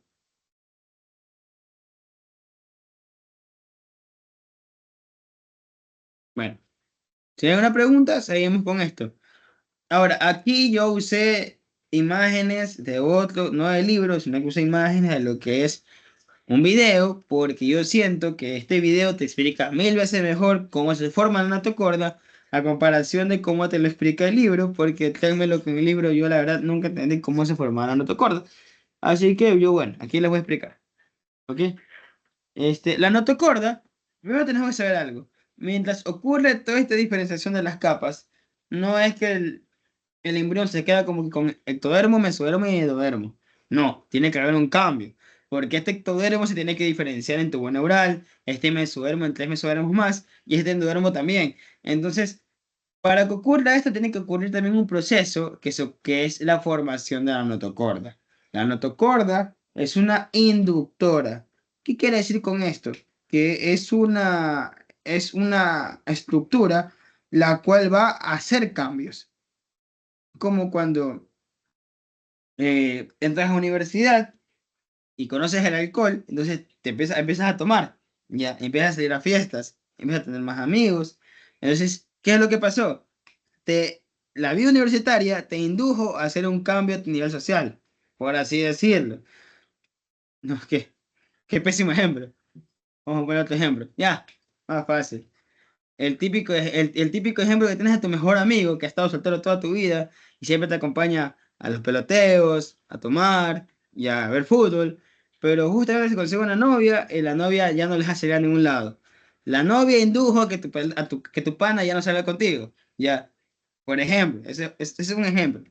Ya, lo mismo pasa con el somita, pero lo mismo pasa con la notocorda. La notocorda es una estructura que va a aparecer y va a empezar por medio de procesos de inducciones celulares a hacer cambios a todas las estructuras. ¿Y cómo se forma esta notocorda? Pues es un relajo, pero bueno, quiero que vean esto. Quiero que vean este video. Van a haber células epiblásticas, ¿no? Que van a migrar hacia la arena primitiva. ¿Para qué? Para formar lo que es el endodermo y el mesodermo, ¿no? Pero asimismo van a haber células, las cuales van a empezar a migrar cranealmente del mismo epiblasto. Así, van a empezar a migrar hacia arriba, como vemos en esta imagen. A esas células se las denomina células notocordales o proceso notocordal. Son células del epibrasto mismo que van a migrar hacia arriba, hacia la membrana orofaringea, para formar lo que es la notocorda. Entonces, aquí tenemos una imagen que cogemos y hacemos un corte así, shum, lo cortamos por la mitad.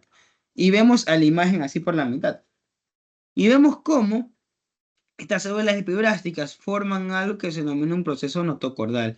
Este proceso notocordal se va a empezar a extender por dentro del mesodermo hacia la porción más craneal, formando una especie de cavidad que se denomina canal notocordal, que es este canal que tenemos aquí dentro, que no tiene mucha importancia. ¿Ok? Entonces, volvemos y repetimos. Células epiblásticas van a migrar por su eje craneal hacia la membrana orofaringea, formando lo que es el proceso notocordal, como vemos aquí, que se va formando uno y lo uno. Después se forma un canal, ¿ok? Que se denomina canal notocordal. ¿Y qué pasa después de esto? Esta notocorda, este proceso notocordal va a empezar a interactuar con el piso o perdón, con el techo del endodermo, ocasionando ocurra una comunicación entre la cavidad amniótica y el saco vitelino, al cual a esta comunicación, que es solo por pocos segundos, es por milisegundos, es por muy poco tiempo, pero igual existe, se lo denomina canal neuroentérico. Canal neuroentérico. Y va a ser un canal que te va a conectar la cavidad amniótica con el saco vitelino. Después que ocurre esto, a nivel del endodermo se forma un enrosamiento de este proceso notocordal que se denomina la placa notocordal. Y esta placa notocordal, por medio de un proceso de invaginación celular, va a empezar a cerrarse y separarse tanto bueno, aquí del epibrasto ya se separó, ¿no? Pero también se va a empezar a separar del hipobrasto. Se separa quedándose dentro del mesodermo, formando lo que es la notocorda definitiva, estructura la cual ya va a empezar a hacer cambios a nivel de lo que son las capas germinativas. ¿Ok? Chicos, ¿se quedó claro cómo se forma la notocorda o tienen alguna pregunta? Porque es importante que sepan eso. ¿Tienen alguna pregunta o quedó claro eso?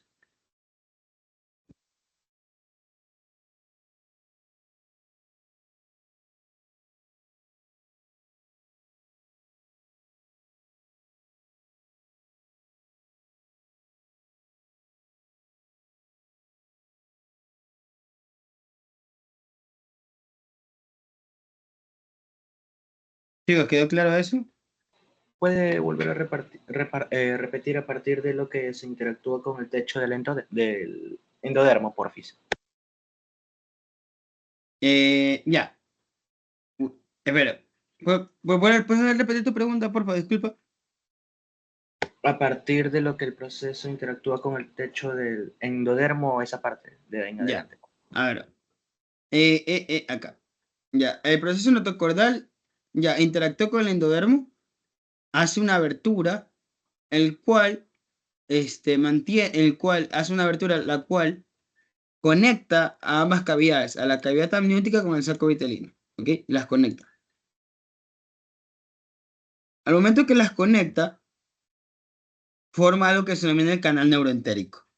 Después de esto, a nivel del endodermo se forma una placa, que es lo mismo proceso notocordal, pero mira, aquí el proceso notocordal se separa el epibrasto, se separó, pero ahora está en el hipobrasto. Entonces, esta placa notocordal se tiene que ahora separar el hipobrasto, entonces se empieza a invaginar hacia adentro, formando un tubo que después se cierra hasta formar lo que es la notocorda definitiva.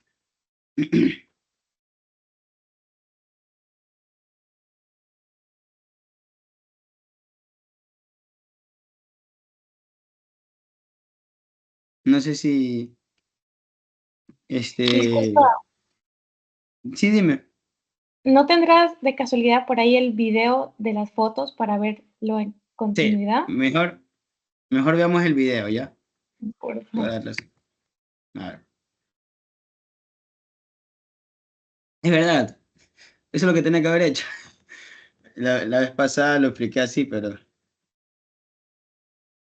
ya ando porque estoy disociado. A ver. Este no es, este no es, este no es, este no es, este no es, este no es.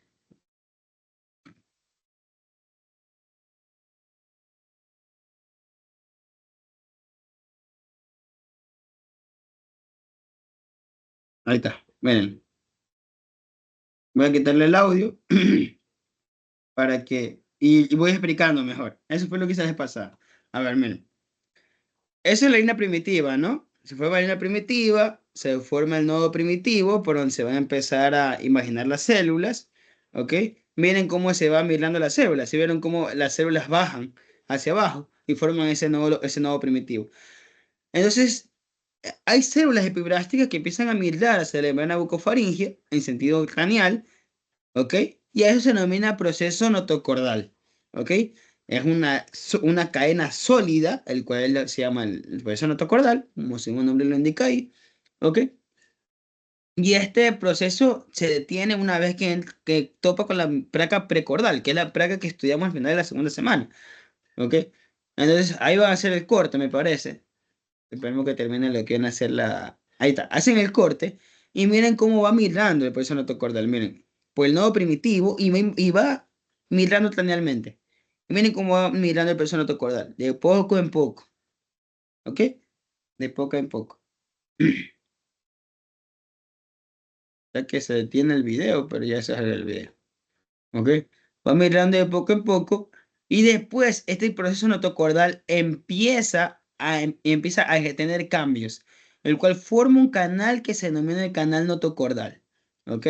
Canal notocordal que en realidad no tiene mucha relevancia a nivel de lo que es la formación de la notocorda, pero si ven, las células en la notocorda empiezan a tocar con el piso, es decir, empiezan a interactuar con el techo del endodermo, empiezan a intercalarse entre célula y célula ocurriendo un espacio en el cual va a empezar una comunicación entre lo que es la cavidad amniótica con el saco vitelino, ¿ok? Abren el piso de la notocorda como tal y forman este canal que comunica Yolk sac, que es el saco vitelino, junto a la cavidad amniótica, a lo cual se denomina el canal neuroentérico, que va a conectar la cavidad amniótica junto al saco vitelino, ¿ok?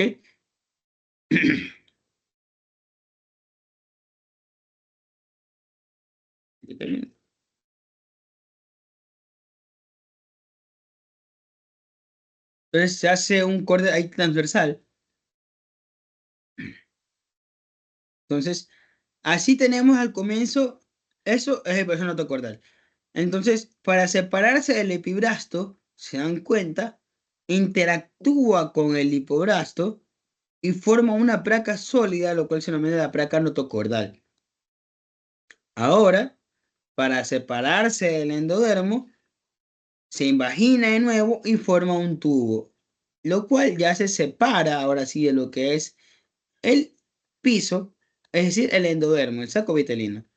Una vez que se separa, pues, se forma un canal sólido, un tubo sólido, el cual empieza a migrar de nuevo cranealmente, así como el persona tocada empieza a migrar este tubo, lo cual ya se lo conoce como lo que es la notocorda definitiva. ¿Ok?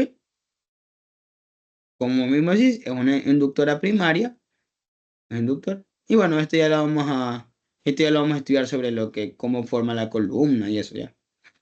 Pero bueno, creo que con ese video queda un poquito más claro cómo se forma la notocorda. ¿O tienen alguna pregunta, chicos? No, Ah, sí, claro, mi quedó parte. súper entendido. Ujú. Den un momentito, por favor.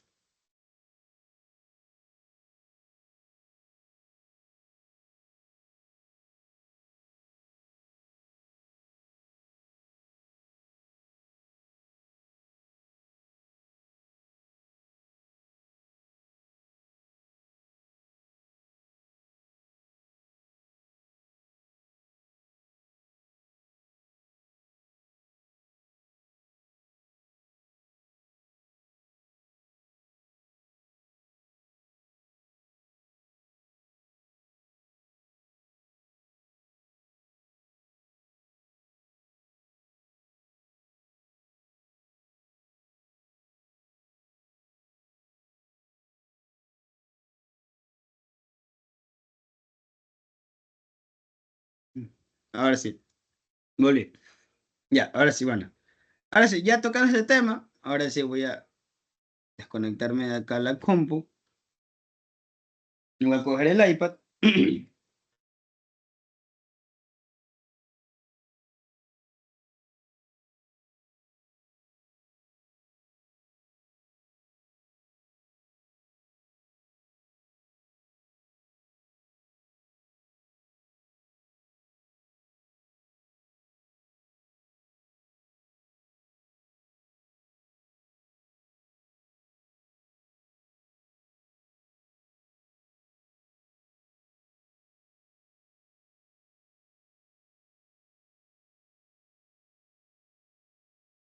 Un momentito.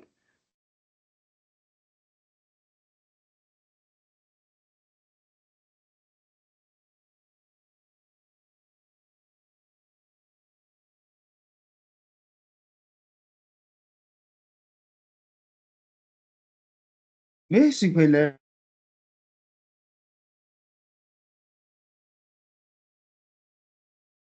ya, a ver, espérame un ratito que hice, no tenía que haber hecho algo.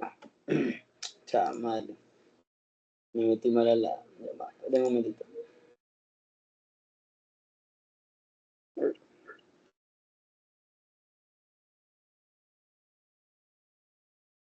Y ya, a ver. Eh, eh, eh.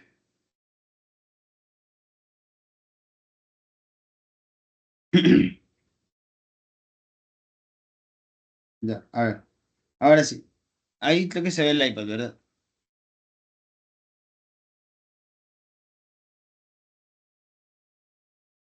Se lo la presa del iPad, sí. Sí, Ya, ok, ahora. Una vez que tenemos a la famosa y dichosa SHH, digo la notocorda, que es esto que tenemos aquí, la notocorda va a empezar a secretar unas hormonas, o factores de inducción, la cual es la SHH, o Sonic Hedgehog, ¿ok? Sonic el erizo, ¿ok? La cual va a hacer que a nivel del ectodermo, de superficie, este se empieza a diferenciar en diferentes sectores y módulos. ¿Ok? La cual tenemos algo que se denomina, primero que nada, vamos a empezar por aquí, esto sí voy a tener que dibujarlo, el cual aquí tenemos la notocorda y aquí te supone que tenemos el ectodermo, ¿no? Pero este ectodermo, una porción del ectodermo, se especializa formando lo que se denomina la placa neural. La placa neural. Esta notocorda va a empezar a seguir secretando SHH, ocasionando que esta placa neural se empiece a diferenciar e invaginarse, ocasionando que ahora ya no sea una placa, sino que sea un pliegue, denominado pliegue neural. siguen pasando los días y esta pliega neural se sigue imaginando, se sigue bajando hasta que se cierra, formando un tubo denominado tubo neural. Ahora, no solo esto, sino es que las células que se encuentran en las testas de estos pliegues empiezan a tener una diferenciación celular, denominadas células de la testa neural. Células las cuales van a tener diferentes funciones a nivel del cuerpo humano. Y el último segmento del ectodermo, que es lo que está acá arriba, se empieza a diferenciar y se convierte en ectodermo de superficie. Entonces, si se dieron cuenta, gracias a que aparece la notocorda, ocurre el proceso de neurulación. Y el proceso de neurulación no es nada más que la formación del tubo neural, lo cual te deja un ectodermo separado en tres porciones. Un tubo neural, una testa neural y un ectodermo de superficie. Bueno, y aquí tenemos unas pequeñas cosas de teoría, ¿no? Con respecto a los genes. Que los genes de WNT, la beta-catenina activa, el gen Homebox GX2, es esencial para el desarrollo de la testa neural. Y procesos de diferenciación y migración de la célula testa neural están regulados por interacciones moleculares como el FOXD3, el SNL2, el SOX9, el SOX10. ¿Ok? Esto es más tiro teoría. Creo que esto es más para la doctora Wendy, en realidad, porque el doctor Urquizo no le toma esto, pero lo de acá sí es importante entender. Que en la tercera semana se forma lo que es la neurulación. ¿Ok? ¿Quedó claro eso, chicos?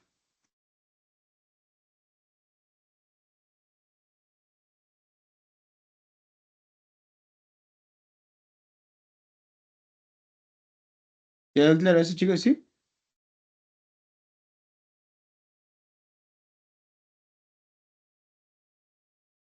¿No tienen alguna pregunta?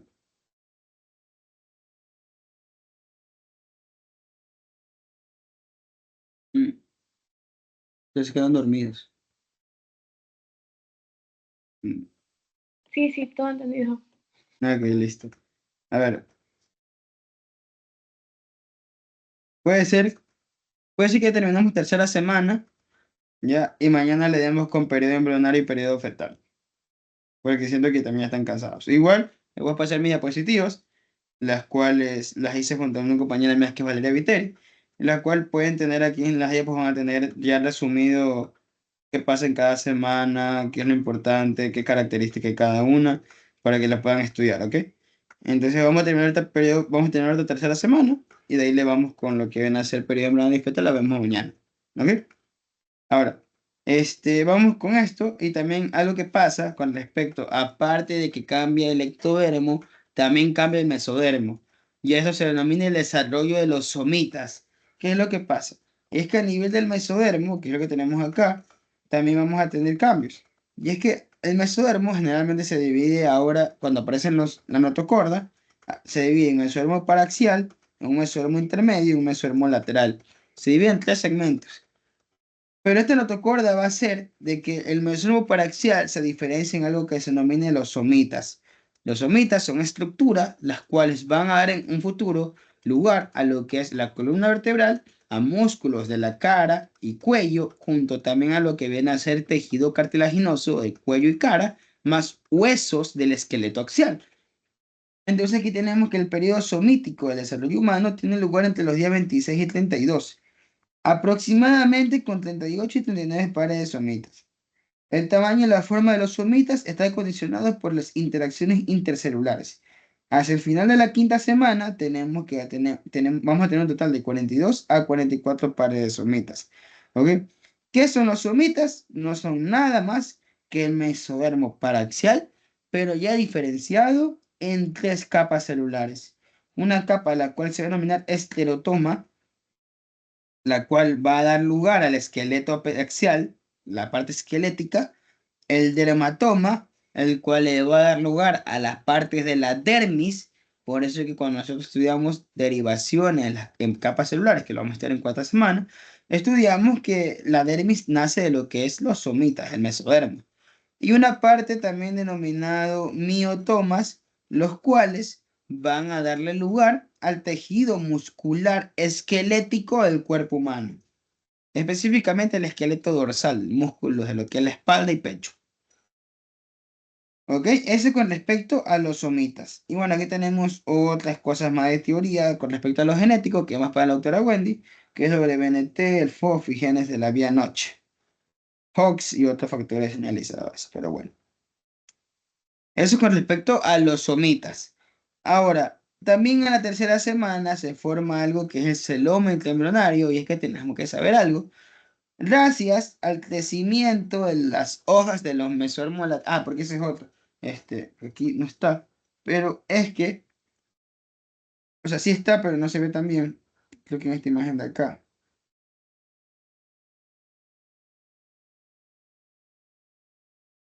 Ya. El mesodermo lateral intraembrionario va a empezar a dividirse en capas, en diferentes hojas. Una hoja somática y una hoja esprácnica. ¿Ok? Que eso lo vamos a estudiar un poquito más en cuarta semana. Pero quiero que sepan que en la tercera semana ocurre, es que como ocurre esa división de hojas, se va a formar un espacio dentro del embrión que se denomina celoma embrionario, que es lo que vemos aquí. ¿Ok? Es este espacio que está aquí. Este espacio que está aquí. El cual en un momento se va a cerrar y se va a quedar dentro del embrión. Ese celómetro embrionario es lo que en un futuro le va a dar lugar a todas las cavidades del cuerpo humano. El celómetro embrionario es una cavidad ubicada dentro del embrión, lo cual en un futuro le va a dar chance a la cavidad pericárdica, a la cavidad abdominal, la cavidad pleural, etc. Eso con respecto al celómetro embrionario. No hay mucho que hablar, la verdad. Eso lo es. ¿Qué es el celómetro embrionario? Es un espacio que se va a formar gracias a ambas capas del mesodermo lateral embrionario y va a dar lugar al futuro a todas las cavidades corporales. Y ya para ir terminando, otra cosa que ocurre en la tercera semana es la formación del sistema cardiovascular, porque quiero que sepan algo, las únicas órganos o sistemas de órganos que se forman en la tercera semana van a ser dos, el cardiovascular y el neurológico, el nervioso. Son los únicos dos sistemas de órganos que se forman desde la tercera semana, los demás se forman desde la cuarta. ¿Ok? ¿Y qué tenemos en la tercera semana? Que a nivel de lo que viene a ser el saco vitelino, va a empezar la diferenciación de células en islotes denominados islotes sanguíneos. Estos islotes sanguíneos van a empezar a agruparse, produciendo o diferenciándose en hemangioblastos, células sanguíneas totalmente primitivas, las cuales van a pasar por un proceso para llegar a formar lo que viene a ser células sanguíneas propias del embrión. Es por eso que se dice que el primer órgano hematopoyético del embrión es el saco vitelino, porque va a ser el primer lugar donde se van a empezar a formar células sanguíneas propias del embrión. ¿Ok? Ahora, ¿qué es lo que pasa aquí? Es que vamos a tener aquí dos procesos. Un proceso que se denomina gemación y otro proceso que se denomina, ay, me olvidé el nombre. Es gemación y angiogénesis. ¿Ok? Angiogénesis. ¿Ok? Porque es importante saber esto. Creo que tiene otro nombre. Entonces, sí es angiogénesis, pero creo que el MUR lo menciona como otro nombre, pero relacionado a la angiogénesis. Pero no me acuerdo. Bueno, ya. Estas células, estos islotes sanguíneos, también denominados islotes de... había un epónimo. Se los voy a buscar y después se los digo, ¿ok? Se los voy a poner en el grupo WhatsApp. Pero estos islotes sanguíneos se van a agrupar en grupos sanguíneos denominados hemangioblastos, que los hemangioblastos son los encargados de formar células sanguíneas, como los eritrocitos y las células inmunes. Pero para formar la red vascular, porque no es solamente que se forman las células sanguíneas, o sea, ya tenemos células sanguíneas y ya está, no, tiene que formarse una red vascular. Se va a empezar a agrupar células mismas, pero planas, formando pequeños tubos sanguíneos que son los capilares mismos. Aquí es donde entran los procesos de angiogénesis y gemación, que no es lo mismo. Angiogénesis es el proceso por el cual las células o estos islotes sanguíneos forman vasos sanguíneos, mientras que el proceso de gemación es el proceso por el cual se forman vasos sanguíneos de vasos sanguíneos preexistentes. ¿Ok? No es lo mismo, perdón, angiogénesis que gemación. ¿Ok? Angiogénesis es cuando se forman vasos sanguíneos a través de estos islotes, mientras que gemación es el proceso por el cual se forman nuevos vasos sanguíneos, pero a través de vasos preexistentes. ¿Ok? ¿Quedó claro eso, chicos? ¿O tienen alguna pregunta? ¿Podrías, por favor, repetir sobre los hemangioblastos? Ok, y los hemangioblastos son células que se diferencian de estos islotes sanguíneos. Dentro de lo que es esta cavidad, o dentro de lo que viene a ser este saco vitelino, estas células se empiezan a agrupar en islotes. Estos islotes sanguíneos, que no me acuerdo el epónimo, pero ya lo voy a buscar, se lo voy a decir, creo que es de no es Wolf Parkinson White, pero era Wolf algo, se llama Wolf, ay, no me acuerdo cómo se llamaba, pero era de Wolf. Espera un momento, yo creo. Mm, no me acuerdo, pero ya lo voy a buscar porque no me pone, se llama Wolf algo. Wolf.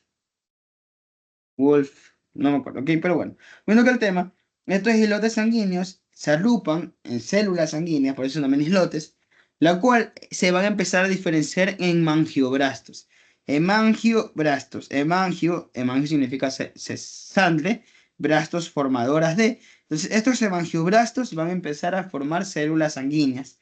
Pero hay un grupo celular, la cual se va a agrupar a nivel externo en células planas, las cuales van a ser las encargadas de formar, en cambio, ¿qué cosa? El sistema vascular, los vasos sanguíneos. O sea, ahí entran dos procesos. La angiogénesis, que cuando se forman vasos sanguíneos a través de estas células preexistentes, y la gemación, la cual es el proceso de formación de los vasos sanguíneos, ¿por medio de qué? Por medio de vasos sanguíneos ya preexistentes. ¿Ok? No sé si se queda un poquito más claro. Sí, sí, ya. Ok, listo. Y ya por último, para terminar la tercera semana, con eso pueden ir a mimir y ya vemos el día de mañana cómo metemos ahí en qué hora es. Me imagino que lo va a hacer tiro de noche, porque a las 4 p.m. tienen el repaso de anato, pero aquí mismo, se dan cuenta, tenemos qué cosa. Que también va a empezar la formación en la tercera semana de las vellosidades. Lo único que quiero que aquí entiendan es que en tercera semana va a haber la formación de vellosidades y vamos a tener vellosidades secundarias y terciarias. Las vellosidades terciarias son las vellosidades finales, son las vellosidades que van a estar que van a encontrar en toda placa de placenta, ¿ok? Y aquí lo que tienen que saber es lo siguiente, que la vellosidad secundaria, ¿ok? Se, se compone por mesodermo intraembrionario, citotrofoblasto y sin citotrofoblasto. De eso se compone la vellosidad secundaria. Y la vellosidad terciaria ya se compone por un mesodermo intraembrionario, pero lleno de capilares sanguíneos, o sea, lleno de vasculatura, sin citotrofoblasto y sin citotrofoblasto. Créanme lo que eso es todo, ¿ok? Lo que tienen que saber es diferenciar primario, secundario y terciario. Primario, ¿qué tiene? Vamos a poner aquí. El primario tiene solamente cito más sin sitio, ¿ok? El secundario tiene cito más sin sitio más mesodermo extraembrionario, perdón, extraembrionario. Y el terciario, que es el definitivo, tiene cito más sin sitio más mesodermo extraembrionario más capilares sanguíneos. ¿Ok? Y eso es todo con respecto a formación de vellosidades. Que acuérdense que las vellosidades empiezan en la segunda semana, pero en la tercera semana estas vellosidades ya maduran y ya se hacen vellosidades definitivas. ¿Ok, chicos? ¿Tienen alguna pregunta o quedó claro eso?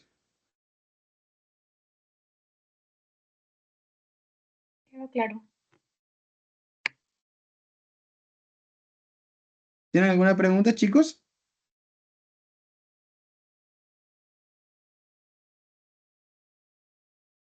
No quedó claro. Ok, listo, chicos. Entonces, bueno, yo creo que vamos a quedar hasta aquí. Y mañana continuamos con cuarta y octava semana. Yo lo voy a pasar a este diapositiva igual para que estudien el periodo fetal y periodo embrionario. Y voy a subir esta grabación al canal de YouTube, ¿ok? Bueno, chicos, muchas gracias por su tiempo.